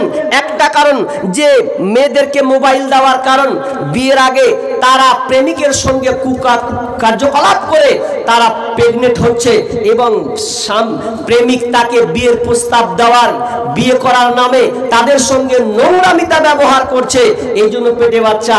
এই জন্য আমি বলেছিলাম কি, 10 মিনিটের আবেগ মাগ, 5 মিনিটের মন, কে তুমি মা দেখতে দিলা না এই পৃথিবীর মুখ, জোর করে আসিনি ক তোর শরীরে আমি, পৃথিবীতে নাকি সন্তান হয় মায়ের কাছে দামি, তবে কেন সুখের ভুলে আমায় পেটে নিলা, সুখের শেষে কেটে ছিঁড়ে আমায় ফেলে দিলা, একদিন তুমি আমার কাছে, একদিন তুমি আমার কাছে আসবে ঠিকই মাগো, কি বলবে আল্লাহর কাছে জমা করে রাখো।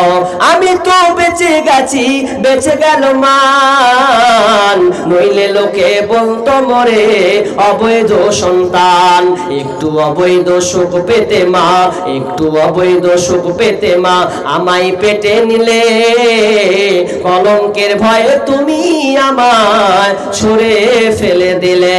তোমার মাও করতো যদি, তোমার মাও করতো যদি তোমার সাথে এমন, বুঝতে মাগো সেদিন তুমি মৃত্যুর যন্ত্রণা কেমন। বর্তমানে এটাই হচ্ছে বন্ধুরে, তাহলে আপনার সন্তানকে আপনি আগলে রাখুন, এটা হচ্ছে আপনার জন্য আমানত। এবার একটা হাদিস বলি, ভালো করে কান লাগান। হাদিসটা কি? খুলবেন, খোলাখুলি সমস্যা। বিশ্বনবী বলছেন কেউ যদি এই 5টা কাজ করে, ভালো করে মনে রাখেন মা বোন ভাই, কেউ যদি এই 5টা কাজ করে তাহলে তার জন্য জান্নাতে একটি ঘর নির্মাণ করা হবে। কি কি সেই 5টা কাজ? ভালো করে কান লাগান। নাম্বার 1, কেউ যদি এই 5টা কাজ করে তাহলে আল্লাহ তাআলা তার জন্য জান্নাতে একটি ঘর বানাবেন। কোন সেই 5টা কাজ? নাম্বার 1, 1 নাম্বার কাজ হচ্ছে যখন সে নামাজ পড়বে, যখন আজান হবে সঠিক সময়ে উজু করে 5 ওয়াক্তের পাবন্দ হবে, নামাজকে সুন্দরভাবে 5 ওয়াক্ত নামাজ ঠিক টাইম সে পড়বে। যদি এই কাজটা করতে পারে, সুন্দর করে উজু করে রুকু সিজদা ঠিক মতন করে যদি সে নামাজে পড়ে তাহলে সে জান্নাতে ঘর পাবে একটা। নাম্বার 2, বিশ্বনবী বলছেন রমজান মাসে যদি রোজা, কেউ যদি রোজা রাখে, রমজান মাসে যে ফরজ সালাতগুলো আছে এই সালাত যদি সে রাখে। 3 নাম্বার, যদি সে যাকাতের হকদার হয় তাহলে যাকাত যদি দেয়, যাকাতটা ঠিক মতন তাকে যাকাত যে নিসাব হবে সেই পরিমাণ যদি সে যাকাত দেয়, যাকাত আদায় করে। নাম্বার 4 নাম্বার বিশ্বনবী বলছেন যদি তার সামর্থ্য থাকে, এই সামর্থ্যতা অনুযায়ী যদি সে হজ করে, হজ যদি তার উপরে ফরজ হয়ে যায়, আর যদি কেউ হজ করে, এই 4টা কাজ। আর 5 নাম্বার বিশ্বনবী বলছেন কেউ যদি আমানত রক্ষা করে তাহলে সে জান্নাতে ঘর পাবে। তো আমানত যদি রক্ষা করে, তো ভালো করে বুঝেন এখানে। তো সাহাবীরা বুঝতে পারলেন না, ইয়া রাসূলুল্লাহ আমানত রক্ষা করব এটা বুঝতে পারলাম না, তো একটু বুঝিয়ে দেন আমানত রক্ষা কি। তখন বিশ্বনবী বললেন আমানত রক্ষা করা মানে নাপাকির গোসল করা। কান লাগাবেন না, আমানত রক্ষা করা মানে নাপাকির গোসল করা। কেউ যদি নাপাকির গোসল করে তার মানে সে নাপাক অবস্থায় আছে, ফরজ হয়ে গেছে তার উপরে গোসল করা। তাহলে এটা যদি সে ঠিক মতন আদায় করে তাহলে আল্লাহ তাআলা তার জন্য জান্নাতে একটি ঘর বানাবেন। এবার কান লাগান, হাজি নাপাকির গোসল করা এটা আবার কেমন কথা? এটা কিন্তু খুব কঠিন, খুবই কঠিন। এটা আপনাকে বলি, আমি যদি উজু করি, উজু করতে গিয়ে হাত মুখ পা এটা ধৌত করবো ঠান্ডাতে কনকনে, তাও এটা একটু সহজ আছে। কিন্তু যদি আপনি ঠান্ডার কনকনে শীতে না পাক থাকেন তাহলে কতটা কষ্ট করে হিসাব করেন তো।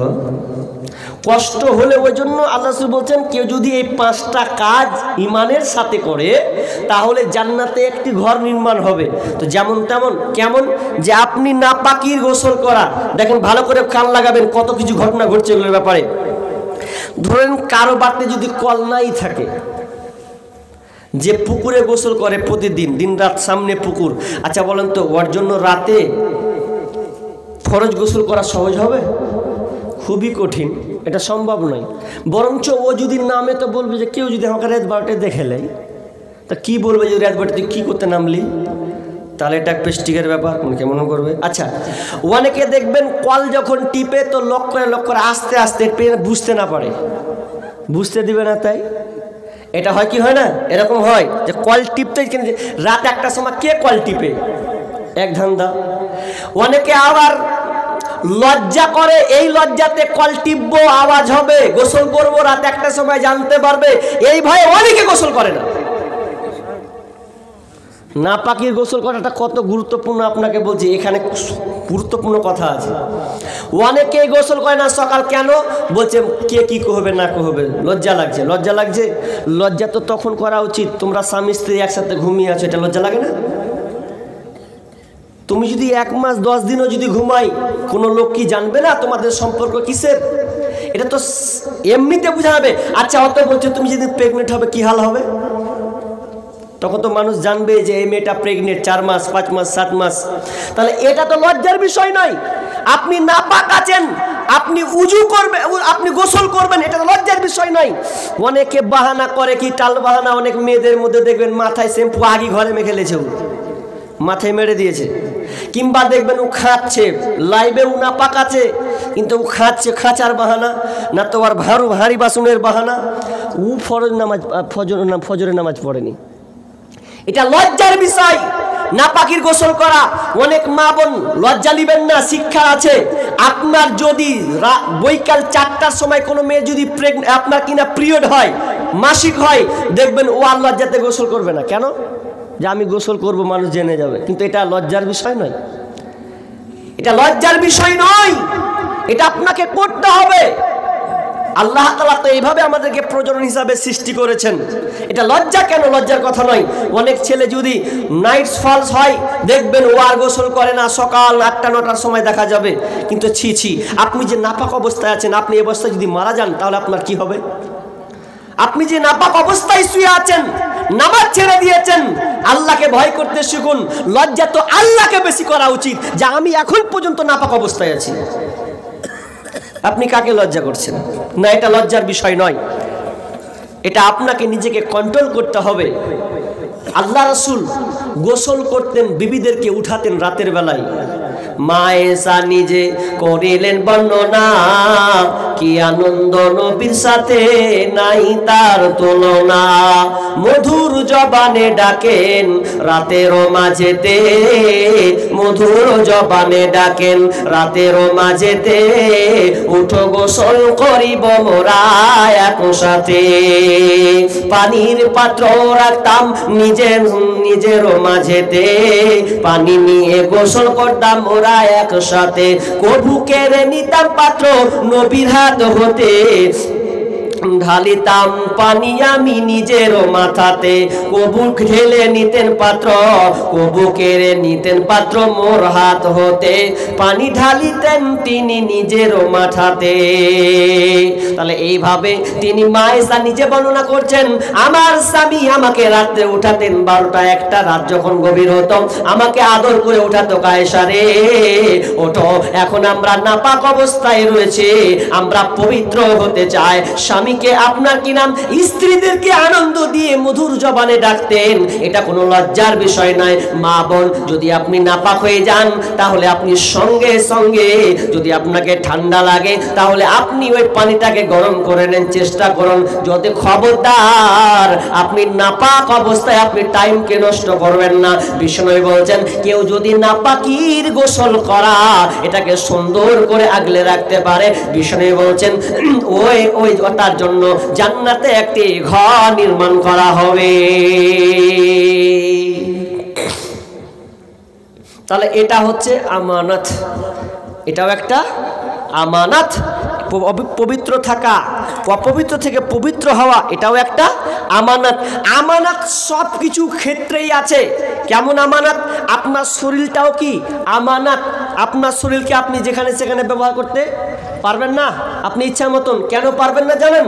আল্লাহ সূরা ইয়াসিনে বলছেন, আল ইয়াউমা নাখতিমু আলা আফওয়াহিম ওয়া তুকাল্লিমুনা আইদিহিম ওয়া তাশহাদু আরজুলুহুম বিমা কানু ইয়াকসিবুন।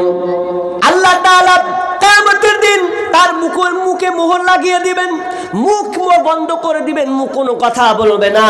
আল্লাহ বলবে, হাত কথা বলো, কথা বলো, কথা বলো, এমনি কি কথা বলো, এ পা কথা বলো, তুমি হাত দুনিয়াতে কি করেছো বলো, পা তুমি দুনিয়াতে কি করেছো বলো। এমনকি চামড়া পর্যন্ত কথা বলবে, ত্বক পর্যন্ত তোমার বিরুদ্ধে চলে যাবে। তার মানে এটা তোমার নিজের হাত পা নয়, আল্লাহ তোমাকে আমানত হিসাবে রেখেছে, তুমি যেখানে সেখানে ব্যবহার করতে পারবে না। সে সেদিন তুমি আফসোস করবে। কেমন আফসোস করবে? যখন তুমি এই হাত, তোমার চামড়া যখন বিরুদ্ধে চলে যাবে, তুমি মনে মনে বলবে, আহারে এই চামড়াটা কত সুন্দর শীতে যেন ফেটে না যায়, কত দামি দামি সাবান লাগিয়েছিলাম, কত ভালো ভালো তেল লাগিয়েছিলাম, এরপর আমার সঙ্গী হলো না, আমার বিরুদ্ধে সে চলে গেল। পা আপনার বিরুদ্ধে চলে যাবে, হাত আপনার বিরুদ্ধে চলে যাবে, সব কিছু আপনার বিপক্ষে চলে যাবে। তার মানে এগুলো বডিটা হচ্ছে আপনার আমানত, আপনাকে ঠিক মতন বহাল রাখতে হবে। কোথায় খাচ্ছেন, যাচ্ছেন, কোথায় কি করছেন, সব এ টু জেড আল্লাহকে আপনাকে বুঝিয়ে দিতে হবে। পুরো বডিটা পর্যন্ত হচ্ছে আপনার আমানত। এই আমানত রক্ষা আপনাকে করতে হবে। যা মন তা ইচ্ছা আপনি করতে পারবেন না, আপনি নিজের বাইরে আপনি যেতে পারবেন না।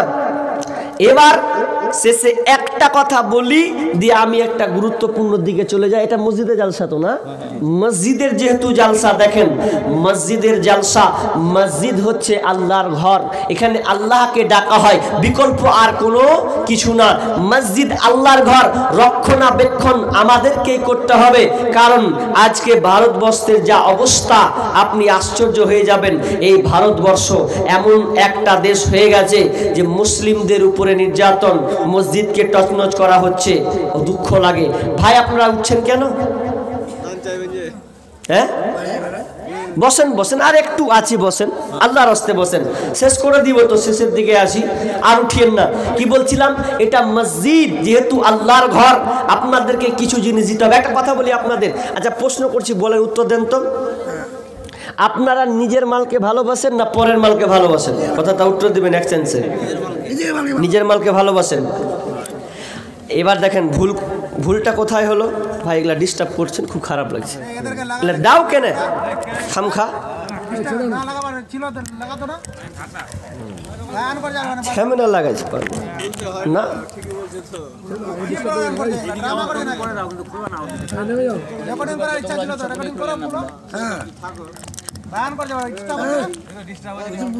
কতটা ডিস্টার্ব হচ্ছে দেখেছো? হ্যাঁ, শুনেন ভালো করে, কি বললাম, বাইনটা মোড়টা কেটে যায়। আমি প্রশ্ন একটা করেছিলাম, কি বলেছিলাম, যে আমরা নিজের মালকে ভালোবাসি, কিন্তু আল্লাহ রাসূল সাহাবীদেরকে জিজ্ঞাসা করছেন, মা বোন কান লাগান, কি জিজ্ঞাসা করছেন, বলছে যে সাহাবীদেরকে বলছেন, এই সাহাবীরা, রাবি হচ্ছেন আবু হুরায়রা, বলছেন যে তোমরা নিজের মালকে ভালোবাসো না পরের মালকে ভালোবাসো? তখন সবাই একসঙ্গে বলছে যে আমরা নিজের মালকে ভালোবাসি। আপনারা যেমন বললেন, তালুস বলছেন না, মিথ্যা বলছো, তোমরা নিজের মালকে ভালোবাসো না, বরং তোমরা পরের মালকে ভালোবাসো। তোমার নিজের মাল কি কি এটাই তো জানো না। নিজের মাল হচ্ছে তোমাদের তিনটি, কটি বললাম, তিনটি। তোমার নিজের মাল তিনটি, বাকি হচ্ছে তোমার পরের ওয়ারিসের মাল। কি তোমার তিনটি মাল? বিষ্ণু বলছেন তোমার মাল কোনটি, শুনে নাও। যেটা তুমি খাও ওটা হলো খানা, ওটা কি বলেন তো, খানা, ওটা তোমার মাল। তুমি যেটা পরনে পরে আছো ওটা তোমার মাল, আর তুমি যেটা আল্লাহ রাস্তায় জমা করেছো ওটা তোমার মাল। বাকি দুনিয়াতে যত ধন সম্পদ আছে ওগুলো হচ্ছে ওয়ারিসের মাল। কথাটা বুঝেননি তো, একটু বুঝিয়ে বলবো, এদিকে কান লাগান, অন্যদিকে তাকান না, এদিকে তাকান। কি বলছি, নিজের মাল কেমন? আমরা যে খানাটা খাই, খানাটা, এটাকে আমরা খানা বলি তো নাকি? এদের লোক খানা বলেন, খাবার বা খানা। আমাদের ওদিকে একসাথে যখন খেতে যায় বলে খানা খাওয়া, এরকম বলেন আপনাদেরকে, খানা। তো এটা হলো খানা, কিন্তু এটা টিকবে না, খানাটা বেশিক্ষণ টিকবে না। কিভাবে? এখন যদি আপনি খানা খান 5 ঘন্টা 6 ঘন্টা পর কি হবে জানেন?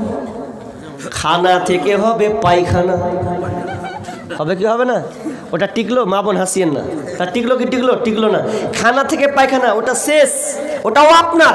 যেটা আপনি পরনে পরে আছেন এটা হচ্ছে পোশাকটা নতুন, একদিন হয়ে যাবে পুরাতন, এটাও টিকবে না, ছেড়ে গেল। তাহলে দুইটা জিনিস আপনার টিকলো না, কিন্তু একটা জিনিস টিকবে। বিষ্ণু বলছেন যেটা তুমি আল্লাহ রাস্তায় জমা করবে ওটাই মাত্র টিকে থাকবে। বাকি দুনিয়াতে যত ধন সম্পদ আছে এগুলো তোমার মাল নয়। এই মাল ধন ছিল তোমারও দাদার, সে মরে গিয়ে হয়েছে তোমার বাবার। বাপের মালেতে তুমি ওয়ারিস হইলে, কাল ছেলে ওয়ারিস হবে তুমি মরে গেলে। ধন ধন করিও না ধন অপরজন, মরিলে তোমার সাথে যাবে না কো ধন। ধন ধন অপরজন না রহে কাহার, অপরে তোমার মালে উড়াবে বাহার। আজ তুমি পড়িতে চলে সামপসম, কালকে পড়িতে হইবে মরণের কাফন। একা অন্ধকারে ছিলে মায়ের কোদরে, একা ফের যেতে হবে গোর অন্ধকারে। সেকেন্দার বাদশা মরিবার কালে, এই ওসিয়ত করে ওয়ারিস সকলে, মরিলে আমার তরে শুনো বারে বার, কাফনের সাথে হাত বেঁধো না আমার। সকলে মিলে ঝুলে খাটলিতে করে, দুই হাত ঝুলাইয়া লইয়া যাইও মরে। এই হাল দেখে মোর যত মাখলুকাত, কহিবেন তারা কহিবে একবার। সেকেন্দার বাদশা এমনই এক ছিল, সকলে থাকিল আর খালি হাতে গেল। তার মানে আপনার দুনিয়ার যত ধন সম্পদ আছে এগুলো সব থেকে যাবে। এবার ছোট্ট করে আপনাকে উদাহরণ দিই। মনে করলেন আপনি এখন ভালুকা স্টেশনে উঠবেন কিংবা হরিচন্দ্রপুরে উঠবেন, উঠার পর আপনি নিয়াত করলেন মালদা যাব, কিন্তু ট্রেনটা মালদা যাবে না, ট্রেনটা শেষ হচ্ছে হাওড়া কিংবা শিয়ালদা।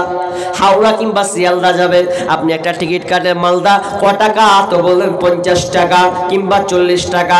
টিকিট কাটলেন, কেটে একটা সিট পেলেন, সিটটাতে আপনি বসে গেলেন। বসার পর এবার বলেন তো, যেই সিটটা আপনি বসলেন মালদা পর্যন্ত, ট্রেনটা কোথায় যাবে? হাওড়া পর্যন্ত কিংবা শিয়ালদা পর্যন্ত। এবার আপনারা শিক্ষিত সুধী মণ্ডলী উত্তর দেন, আপনি মালদায় যখন নেমে যাবেন, বলেন তো যেই সিটটা আপনি ছাড়বেন ওই সিটটাই ফাঁকা থাকবে না অন্য কেউ বসবে? অন্য কেউ বসবে। ঠিক তেমনি ভাবে আপনার মাল যে আল্লাহ আপনাকে দিয়েছে, আপনি যতক্ষণ বেঁচে আছেন ততক্ষণ আল্লাহ আপনার হাতে কন্ট্রোল রেখেছে। যখন আপনি মারা যাবেন এই মাল আর বিলুপ্ত হবে না, বসে থাকবে না, অন্য জনের কাছে ট্রান্সফার হবে। আপনার সন্তানের কাছে যাবে, হয়তো ভাইয়ের কাছে যাবে, চাচার কাছে যাবে। এক কথায় দুনিয়ার ধন সম্পদ ওগুলো আপনার নয়, অ্যাকচুয়ালি ওগুলো ওয়ারিসের মাল।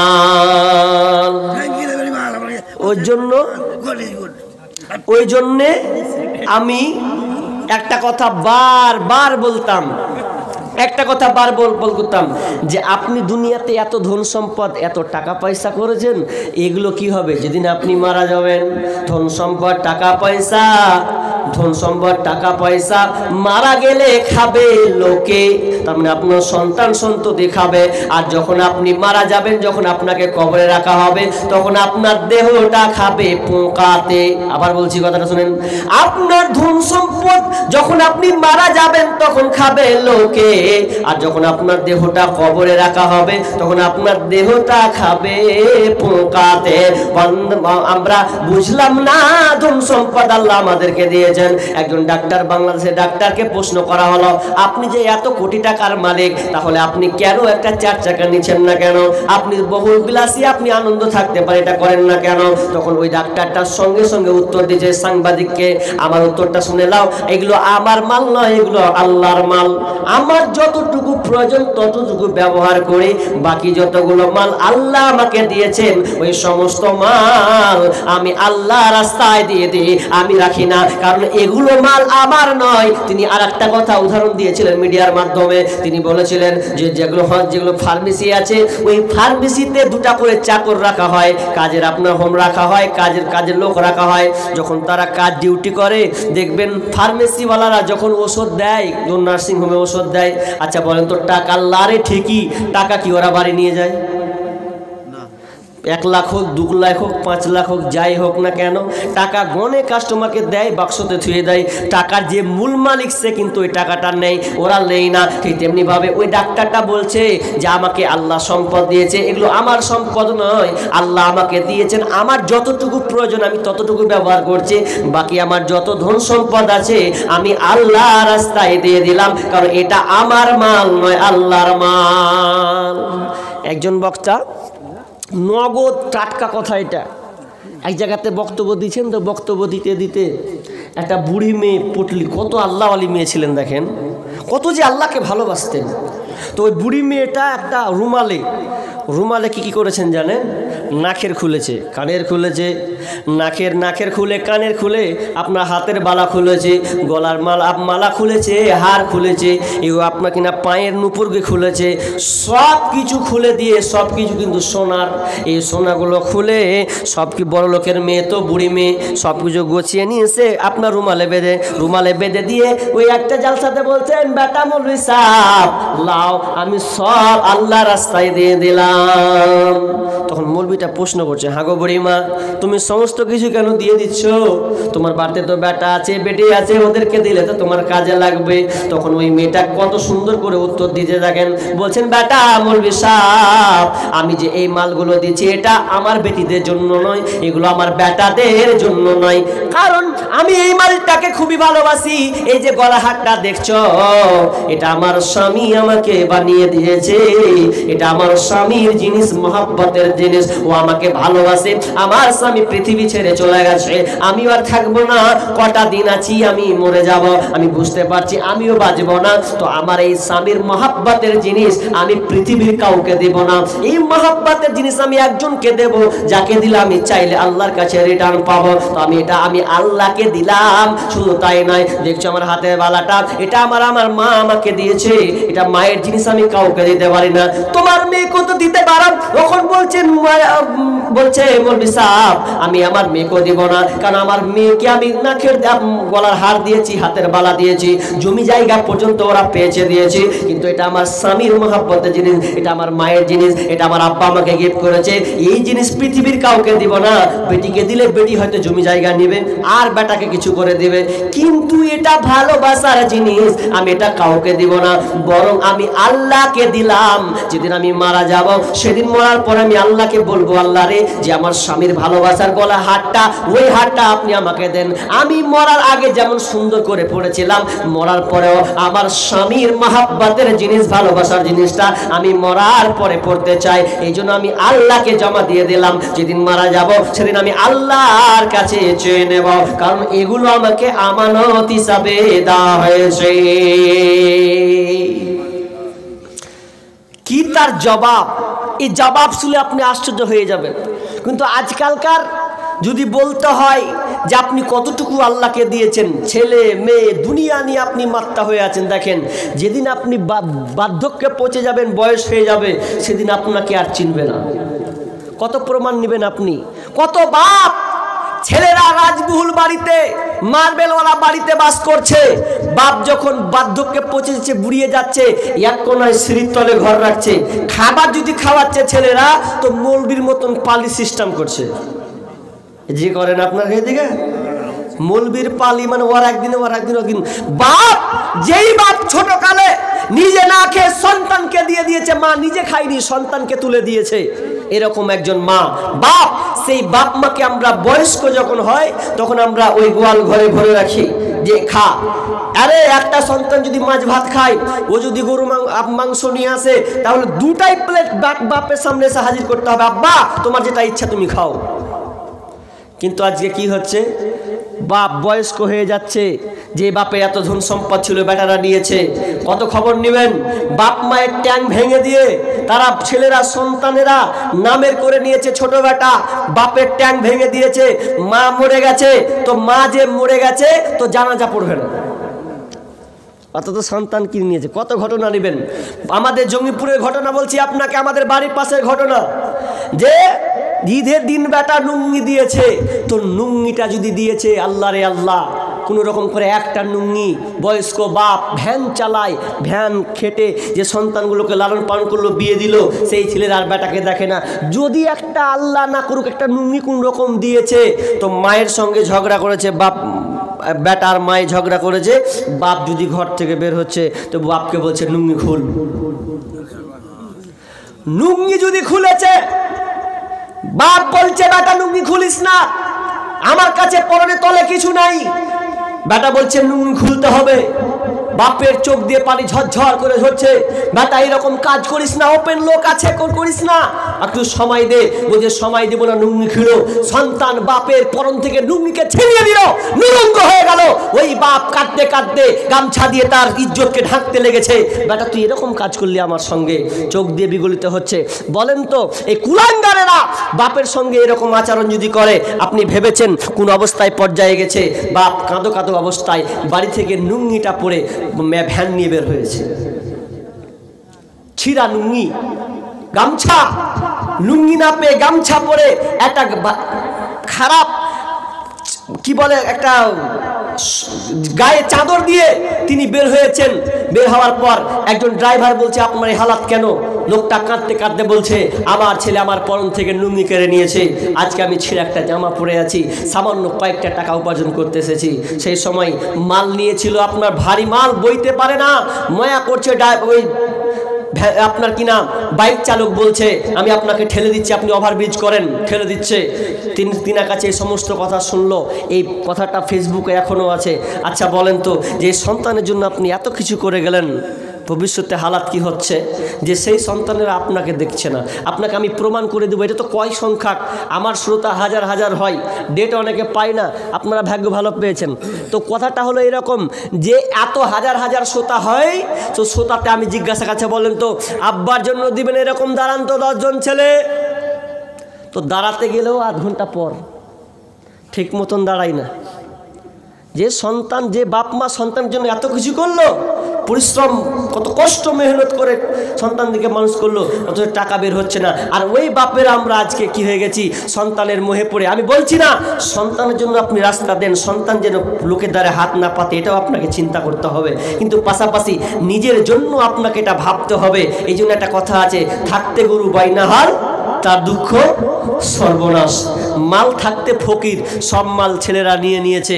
আজকে আপনি 20 টাকা দান করবেন কি 500 টাকা দিবেন, এরকম আপনার ক্ষমতা নেই। কেন? এককালীন ছিলেন, আজকে নাই। এই জন্য বলি দান নিজের হাতে শিখুন। এই জন্য আমি একটা গজল বলেছিলাম, মরার আগে যাবার আগে যদি বাঁচতে চাও, সময় থাকতে সেই নেকি কামাই করে নাও, কামাই করে নাও। আল্লাহর আদেশ নিষেধ মতো জীবন চালাও আবিরাত, ছেলে মেয়ে সন্তানেরই ইমানদার বানাও, সময় থাকতে সেই নেকি কামাই করে নাও, কামাই করে নাও। দম ফুরাইলে সবই খতম, পাইবা না আর মানব জীবন, মরার আগে সাদকার নেকি নিজে করে নাও, সময় থাকতে সেই নেকি কামাই করে নাও, কামাই করে নাও। নিজের হাতে দান করা শিখা, দান করা একটা মজাটা আলাদাই। নিজের হাতে দান করতে শিখুন, এর পাওয়ারফুল ক্ষমতা অনেক। কোন আল্লাহর বান্দা আছেন এই মসজিদকে দেওয়ার জন্য অন্তত 5000 টাকা দিবেন, এরকম নাই? নাই 5000 দেনেওয়ালা? সব দিয়ে দিয়েছেন নাকি? 5000 টাকা একটা লোকের কাছে আমি নিব। মসজিদে আপনাদের কালেকশন হয়ে গেছে? মোটামাটি হয়েছে, মোটামাটি করে। আমি একজন মুসাফির মানুষ, রাত যত গভীর তত আল্লাহর দুয়ার তত প্রশস্ত খোলা, যত রাত যাবে আল্লাহর রহমতের দরজা তত ওপেন হবে। আপনি গভীর রাতে যা চাইবেন আল্লাহ তাই দেবেন। আর আমি একজন মুসাফির হিসাবে, আর রাসূল সাল্লাল্লাহু আলাইহি ওয়াসাল্লাম বলেছেন মুসাফিরের দোয়া আল্লাহ কবুল করেন। আপনার মনে যা ইচ্ছা, আপনার বাসনা, আপনার যা টার্গেট আছে, আপনি অসুস্থ আছেন, আজকে আপনি দিয়ে দেখুন যে আল্লাহ আমার ছেলেটা, আমার স্ত্রী, আমার স্বামী, আমার ভাই, আমার আব্বা অসুস্থ আছে, এই হালাতে আছে, আল্লাহ তুমি তাদেরকে সুস্থ দান করো। এই বিনিময়ে কিছু দিতে শিখুন, সাদাকা। যদি আপনি অসুস্থ হয় আর যদি আপনি দান করেন, সাদাকা করেন, আল্লাহ তাআলা এই অসুখ ভালো করবেনই করবেন। কারণ ডাক্তারকে আমরা অনেক টাকা দিতে দিয়ে কোনো দ্বিধাবোধ করি না। 5000, 10,000, 20,000 যদি লাগে সন্তানকে বাঁচার জন্য আমরা টাকা ঢেলে দিই, কিন্তু মনে রাখবেন সাদকা দান এত তার ক্ষমতা যে আপনি সুস্থ অসুস্থ আছেন, আপনি দান করুন, আল্লাহ আপনাকে সুস্থ করবেন। যে আল্লাহ অসুস্থ করেছেন সে আল্লাহ আপনাকে সুস্থ করবেন। এ কোনো আপনার কিনা ডাক্তার কোনো ঔষধ কাজ করবে না যদি আল্লাহ আপনাকে সুস্থ না করে। এই জন্য আপনাকে বলি নিজের হাতে দান করতে শিখুন। নেই এরকম 5,000 দেনেওয়ালা, যদি আপনি না পারেন। আসসালামু আলাইকুম। আমার শ্বশুর পাঠাবে দিল্লিতে নাসিম আলী 5,000 টাকা। আপনার শ্বশুর? আচ্ছা, উনি পাঠাবেন 5,000, তাই তো? মাশাআল্লাহ, লিল্লাহি তাকবীর। যা হোক, তিনার শ্বশুর 5,000 টাকা এই মসজিদে দিবেন। রব্বুল আলামিন আল্লাহুম্মা আনতাস সালাম ওয়া মিনকাস সালাম তাবারাকতা ইয়া জাল জালালি ওয়াল ইকরাম। রব্বুল আলামিন আল্লাহ তিনার শ্বশুর আল্লাহ 5,000 টাকা দিবেন মসজিদে। রব্বুল আলামিন আল্লাহ তুমি দানকে আল্লাহ তুমি কবুল করে নাও, যে উদ্দেশ্যে দিয়েছে আশা পূর্ণ করে দাও, বালা মুসিবত দূর করে দাও, রোজগারে বরকত দিও আল্লাহ, তার পরিবারকে সুখে শান্তিতে রাখিও আল্লাহ, তার ক্ষেত খামারে বরকত দিও, আমিন সুম্মা আমিন। ভাই আর মেহের আলী হাজি নাকি হাজি সাহেব নাকি হাজি সাহেব না না আচ্ছা মেহের আলী সাহেব, মেহের আলী টাকা বাপ মা স্ত্রীর নামে। বাবা মা স্বামী স্ত্রীর জন্য 5,000 টাকা দেন। আচ্ছা আচ্ছা আচ্ছা, বাবা মা এবং স্বামী স্ত্রী স্বামী স্ত্রী 10 নাকি? মেহের আলী 10,000 তো 10 5।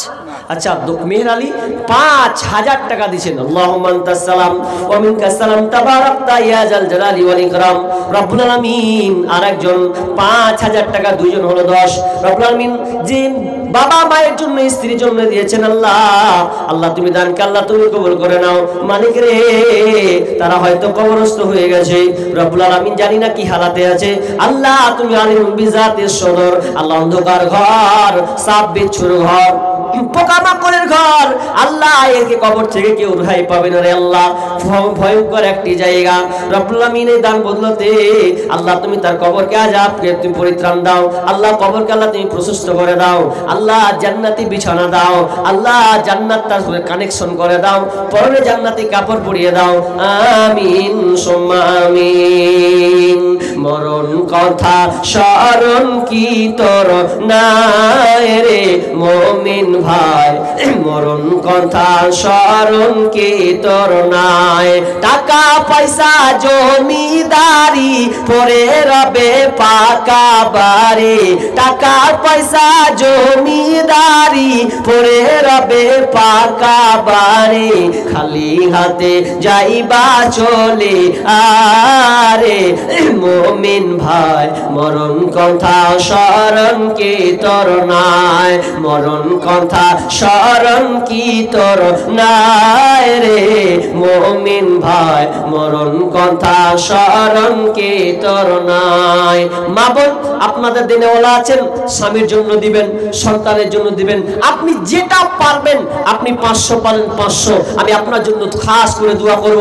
যেহেতু আমি মুসাফির মানুষ, আমি অনেক মুর্শিদাবাদ থেকে আপনাদের কাছে এসেছি, 500 না পার 1000 500 এরকম দেনেওয়ালা যদি মনে করেন মা আমি পারবো না, আমার হাতে আংটি আছে, হাতের বালা আছে, যদি আপনি গলায় মালা আছে, এই আল্লাহ রাসূলের জামানায় মেয়েরা এই সুন্নতি দানগুলো করত, আপনি লিখান। যারা চাষ করছেন, চাষাবাদ করছেন, গম চাষ করেছেন, ভুট্টা করেছেন, আপনি লিখান 50 কিলো করে, আপনার এই চাষ থেকে আল্লাহ আপনার চাষে আরো বৃদ্ধি দান করবেন। আল্লাহ সুবহানাহু ওয়া তাআলা বলছেন ওয়াল্লাযিনা ইয়াকনিদুনা আয-যাহাবা ওয়াল ফিজ্জাতা ওয়ালা ইনফিকুনাহা ফি সাবিলিল্লাহি। মা মারা গেছে, বাবা অসুস্থ, 1,000 টাকা। মা মারা গেছে, আপনার আব্বা অসুস্থ আছে, 1,000 টাকা লিখে নেন তো ভাইয়ের। হ্যাঁ ভাই, মা মারা গিয়েছে, আব্বা অসুস্থ আছে, আল্লাহ সন্তান মায়ের কথা মনে করেছে, মালিক রে আল্লাহ মা অনেক সন্তান রেখে গেছে রে আল্লাহ, এই সন্তানের আল্লাহ দান দিয়েছে মায়ের জন্য, আব্বার জন্য, মালিক আল্লাহ তুমি দানকে আল্লাহ তুমি কবুল করে নাও, যে উদ্দেশ্যে দিয়েছে আশা পূর্ণ করে দাও আল্লাহ, ভাইকে তুমি সহি সালামতে রাখিও আল্লাহ, ভাইকে তুমি ধৈর্য রাখার তৌফিক দান দিও, সহি সালামতে রাখিও, সন্তানের শান্তি দিও আল্লাহ তুমি ওনার বাপকে আব্বাকে আল্লাহ তুমি সুস্থ দান করিও, সহি সালামতে ঠিক মতন বহাল রাখার তৌফিক দান করিও, আমিন সুম্মা আমিন। খিদমত মা বাবার কর, খিদমত মা বাবার, বাবার নামে 1,000 টাকা, বাবার জন্য 1000 টাকা, মাশাআল্লাহ, হায়াকাল্লাহ। আমার ভাই বাবার জন্য 1000 টাকা দিয়েছেন। আল্লাহ তুমি দানকে আল্লাহ তুমি কবুল করে নাও। আল্লাহ তার মনে আশাকে পূর্ণ করে দাও, বালা মুসিবত দূর করে দাও। আল্লাহ ভাইকে যতদিন রাখবে সহি সালামতে রাখবে। আল্লাহ তার আব্বাকে আল্লাহ তুমি ক্ষমা করে দাও, জান্নাতি নসিব করিও। আমিন সুম্মা আমিন। জিন্দেগি তোর যাই রে ফাঁকি দিয়া রে মাটির মানুষ, জিন্দেগি তোর যাই ফাঁকি দিয়া। ও মানব রে কামিনীর ওই কোলেতে, কার কোলেতে রইলি তুই, সারা নিশি কাটালি তুই ঘুমায়া ঘুমায়া রে মাটির মানব, জিন্দেগি তোর যাই ফাঁকি দিয়া, জিন্দেগি তোর যাই রে ফাঁকি দিয়া রে মাটির মানব, জিন্দেগি তোর যাই রে ফাঁকি দিয়া। ভাই বলেন, মা মারা গিয়েছে, আব্বা অসুস্থ কিংবা আব্বা মারা গিয়েছে, এরকম কোনো নেক সন্তান নেই আব্বার কথা মনে করে, মায়ের চেহারাকে মনে করে আজকে আপনি 500 টাকা দিবেন, 1000 টাকা দিবেন। আরে নেই 500 টাকা আপনি লিখান, ইনশাআল্লাহ আপনি 1 মাস পর দিবেন কিংবা 2 মাস পর দিবেন। অন্তত আপনি আজকে শরিক হন। আজকে মোজাম্মেল হক 1 মিনিটারি 10,000 টাকা। মোজাম্মেল হক কত? 2000 তাই তো? মোজাম্মেল হক ভাই 2000 টাকা দিচ্ছেন। আল্লাহুম্মা সাল্লি আলাইহি আল্লাহুম্মা বারিক লাহা বারাকাল্লাহ। আমিন সুম্মা আমিন। বাবার জন্য মাশাআল্লাহ ভাই, তিনি বাবার জন্য আল্লাহ 1000 টাকা দিয়েছেন। আল্লাহ আল্লাহ তুমি দানকে কবুল করে নাও, যে উদ্দেশ্যে দিয়েছে আল্লাহ তুমি আশা পূর্ণ করে দাও রব্বুল আমিন। আল্লাহ তিনার পরিবারকে আল্লাহ সহি সালামতে রাখিও, সুখ শান্তিতে রাখিও। আল্লাহ অসুস্থ কেউ থাকো, অসুস্থ থাকলে তুমি সুস্থ দান করিও। আল্লাহ সে বাড়িতে তুমি রহমত বরকত বর্ষণ করিও। আমিন সুম্মা আমিন।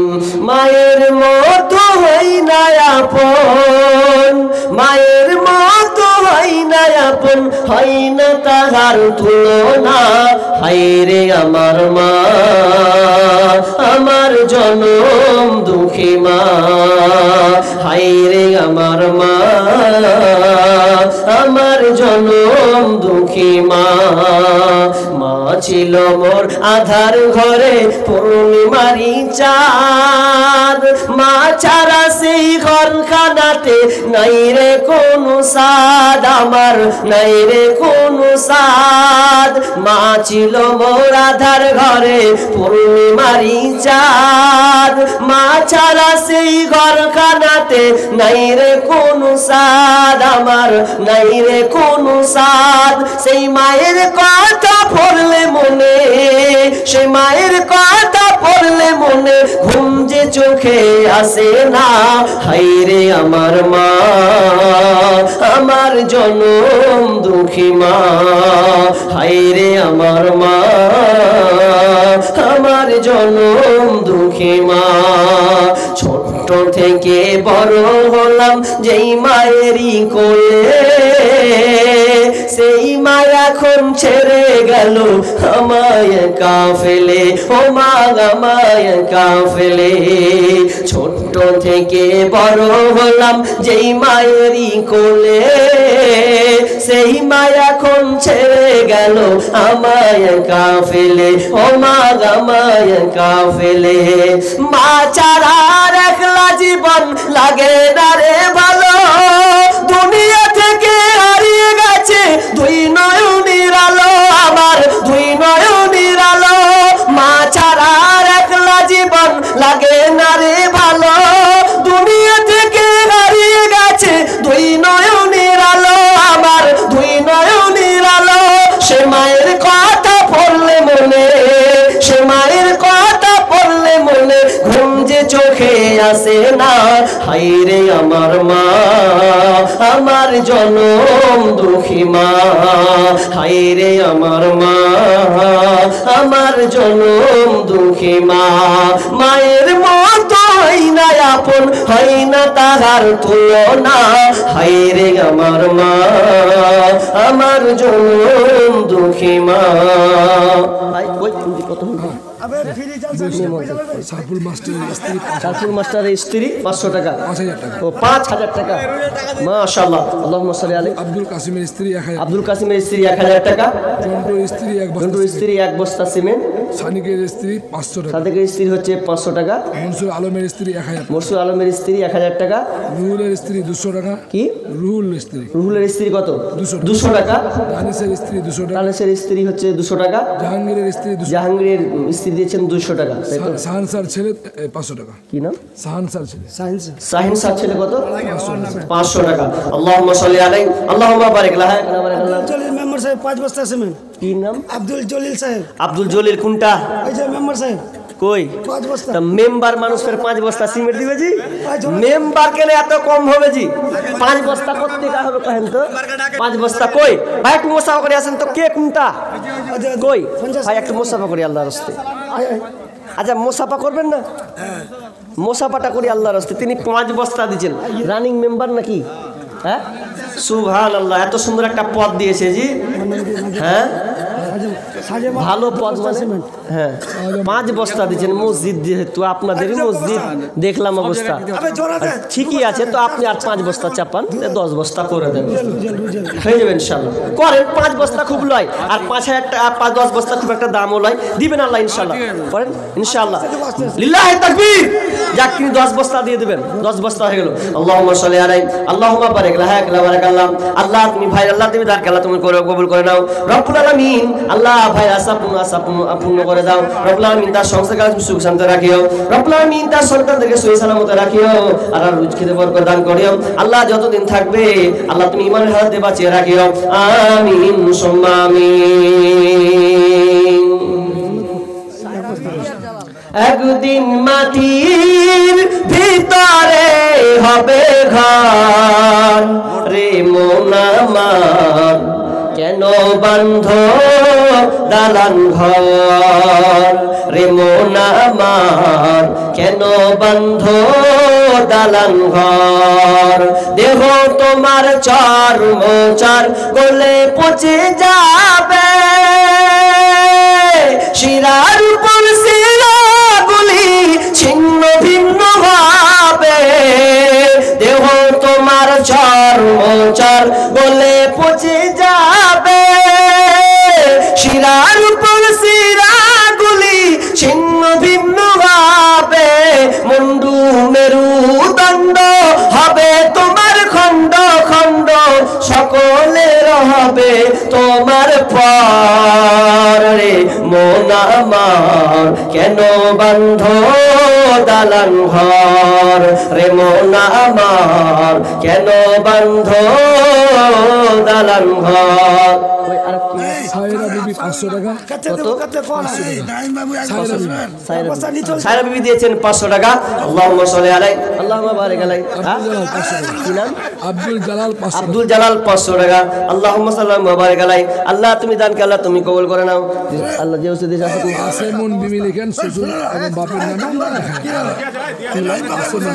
আসেমন বিবি কত 500 এক বাপ এবং শ্বশুরের নামে ও বাপ এবং শ্বশুর নামে 1000 টাকা দিয়েছেন আল্লাহুম্মা সাল্লি আলাইহা আল্লাহুম্মা বারিক আলাইহা আল্লাহ তুমি দানকে আল্লাহ কবুল করে নাও যে উদ্দেশ্যে দিয়েছে আশা পূর্ণ করে দাও বালা মুসিবত দূর করে দাও রোজগারে বরকত দিও রব্বুল আলামিন আল্লাহ তুমি আব্বা এবং শ্বশুর নামে দিয়েছেন আল্লাহ তুমি আব্বা শ্বশুরকে তুমি ক্ষমা করে দাও আমার শ্বশুর নাইম বাবু আচ্ছা 1 বস্তা দিচ্ছে এক বস্তা সিমেন্ট এক বস্তা সিমেন্ট মাশাআল্লাহ তিনি 1 বস্তা সিমেন্ট দিবেন আল্লাহ আল্লাহ তুমি ভাইদানকে আল্লাহ তুমি কবুল করে নাও যে উদ্দেশ্যে দিয়ে আশা পূর্ণ করে দাও আল্লাহ তুমি তাকে সুস্থ করে দাও আমিন সুম্মা আমিন হারিয়ে যাব একদিন আমি রব নাই ভুবনে চিরদিন হারিয়ে যাব একদিন আমি শাহনাজ বেগম 500 টাকা আর এটা কে এটা আরেকজন দিয়েছেন না তো 500 টাকা নাকি? এটা 500 টাকা কে আছে? যাই হোক 500 টাকা মেয়েদের থেকে না ছেলেদের থেকে? মেয়ে মহল থেকে আরেকজন বোন 500 টাকা দিয়েছেন। আল্লাহ তুমি দানকে আল্লাহ তুমি কবুল করে নাও রব্বুল আলামিন। আল্লাহ যে উদ্দেশ্যে দিয়েছে আল্লাহ তুমি বলে আশা পূর্ণ করে দাও, বালা মুসিবত দূর করে দাও, তুই রোজগারে বরকত দাও, সহি সালামতে রাখো। আল্লাহ যতদিন থাকবে আল্লাহ তুমি কালেমা, যেদিন মারা যাবে আল্লাহ তুমি বলে কালেমা নসিবে দিও। আমিন সুম্মা আমিন। কিয়ামতের আলামাত এসে গেছে, তাই তো ঘরের নারী রাস্তায় নেমেছে। কিয়ামতের আলামাত এসে গেছে, তাই তো ঘরের নারী রাস্তায় নেমেছে। ওরে মাছ বাজারে কথা বলে মাছওয়ালার সাথে, স্বামী তাহার দাঁড়িয়ে আছে ব্যাগটা নিয়ে হাতে। আরে স্বামী নিলেন মাছটা টেনে, স্ত্রী দেয় টাকা গুনে। স্বামী নিলেন মাছটা টেনে, স্ত্রী দেয় টাকা গুনে। স্বামী স্ত্রীর যেন সেবক হয়েছে। কিয়ামতের আলামাত এসে গেছে, তাই তো ঘরের নারী রাস্তায় নেমেছে। ওরে বরখা পরা বরখা ছাড়া হাট বাজারে ঘোরে তারা। ওরে বরখা পরা বরখা ছাড়া হাট বাজারে ঘোরে তারা। কেউ বা আবার বরখা পরে মুখটা খোলা রেখেছে। কিয়ামতের আলামাত এসে গেছে, তাই তো ঘরের নারী রাস্তায় নেমেছে। মা বোন ফাটাফাট বলেন আপনাদের দানগুলো, আমি দোয়া করে দিই। মা বোন দান দিতে থাকুন। রব্বুল আলামিন আল্লাহ যেগুলো দান আমার হাতে পড়েছে রব্বুল আলামিন আল্লাহ সমস্ত দানকে আল্লাহ তুমি কবুল করে নাও। অনেক বোন দিব দিচ্ছি মনে করে আল্লাহ পেন্ডিং এ রয়েছে, আল্লাহ তুমি তার মনটাকে সান্ত্বনা করে দাও, আল্লাহ তার হৃদয়কে শীতল করে দাও রব্বুল আলামিন। আল্লাহ এই এলাকার মা বোনরা অনেক আল্লাহ অনেক আল্লাহ তোমাকে ভয় করে, অনেক তাকওয়াবান আছে আল্লাহ, তারা ক্ষুদ্র ক্ষুদ্র দান আল্লাহ তোমার মসজিদকে আবাদ করার জন্য দিয়েছে রব্বুল আলামিন। আল্লাহ তুমি তাদের পরিবারকে শান্তিতে রাখিও, সুখে রাখিও রব্বুল আলামিন। আল্লাহ তোমার রহম ছাড়া আমরা কেউ চলতে পারবো না। আল্লাহ তুমি আমাদেরকে রহম থেকে বঞ্চিত করিও না। আল্লাহ তোমার রহম এই গ্রামে আল্লাহ তুমি ঢেলে দিও। আমিন সুম্মা আমিন। হয়নি হবে না হতে পারে না, আমার নবীর সাথে কারো তুলনা। হয়নি হবে না হতে পারে না, আমার নবীর সাথে কারো তুলনা। হায়রে তুলনা তো দূরের কথা ছায়াও মিলে না, তুলনা তো দূরের কথা ছায়াও মিলে না। হয়নি হবে না হতে পারে না, আমার নবীর সাথে কারো তুলনা। হয়নি হবে না হতে পারে না, আমার নবীর সাথে কারো তুলনা। আর সকল নবী রাসূল ছিলেন আল্লাহ দিবানা, দুই নয়ন দেখব প্রভু ছিল তামান্না। আরে মোর নবীকে ডেকে নিলেন, আরে মোর নবীকে ডেকে নিলেন দেখবেন রব্বানা। হয়নি হবে না হতে পারে না, আমার নবীর সাথে কারো তুলনা। হয়নি হবে না হতে পারে না, আমার নবীর সাথে কারো তুলনা। জাফরের স্ত্রী বোধহয় নাকি, কি নাম? 2 বস্তা জাফর না, জাফরের স্ত্রী 2 বস্তা সিমেন্ট, আর রবিউলের মা 1 বস্তা সিমেন্ট। 1 বস্তা সিমেন্ট। মাশাআল্লাহ, হায়াকাল্লাহ বারাকাল্লাহ, তুমি দানকে আল্লাহ তুমি কবুল করে নাও রব্বুল আলামিন। সিমেন্ট তারা মা বোনরাও দিচ্ছেন আল্লাহ রব্বুল আলামিন। এই সিমেন্টগুলো আল্লাহ তোমার মসজিদে লাগাম হয়ে লেগে থাকবে, ধাপে ধাপে এটার সঙ্গে লেগে থাকবে আল্লাহ রে। আল্লাহ তুমি এই মায়ের দানকে আল্লাহ তুমি কবুল করে নাও রব্বুল আলামিন। আল্লাহ তার পরিবারকে আল্লাহ সুখে শান্তিতে রাখিও রব্বুল আলামিন। বোন যেদিন মারা যাবে আল্লাহ অনেকে কালেমা নসিব পায় না রব্বুল আলামিন, তার কালেমা নসিবে দিও। আমিন সুম্মা আমিন। বোন চটচট করে বলেন, যারা টাকা নিয়ে আসেননি আপনি সিমেন্ট লিখান। আর অন্তত কেউ ধান গম এখানে চাষ হয় না? চাষ হয়? হয় খুব কম নাকি? ভালোই হয়। এরকম নাই 50 কিলো একটা গমগুলো দেওয়ার চেষ্টা করেন না মসজিদে, ইনশাআল্লাহ দিব, আমার চাষ হবে ইনশাআল্লাহ দেবো, এরকম হাত তুলেন একজন। ধান আছে তো ধানই হোক না, অসুবিধা নাই, মসজিদে কাজে লাগবে, ওটাও হবে ইনশাআল্লাহ। চাষাবাস থাকলে বলবেন অবশ্যই, আল্লাহ আপনার দানকে আল্লাহ আপনাকে বাড়িয়ে দেবেন। আল্লাহ বলছেন আনফিক ইয়া ইবনে আদম আনফিক উনফিক ইলাইকা, হে আদম সন্তান, আল্লাহ বলছেন হে আদম সন্তান তুমি আমাকে দাও, আমি আল্লাহ তোমাকে দেব। তুমি আমাকে দেবে, আমি আল্লাহ তোমাকে দেব। ভাই ঝটপট করে বলি ইনশাআল্লাহ, আর 2-5 মিনিট আছে, চটচট করে বলেন। যারা দেওয়ার আছেন দেখেন, দিবি করে সময় নষ্ট করিয়েন না। আজকে আজকে আপনি আছেন কালকে নেই, আজকে আপনি আছেন কালকে আপনি নাই। প্রাণ পাখি উড়ে যাবে পিঞ্জরা ছেড়ে, ধরা দামে সবই রবে তুমি যাবে চলে। প্রাণ পাখি উড়ে যাবে পিঞ্জরা ছেড়ে, ধরা দামে সবই রবে তুমি যাবে চলে।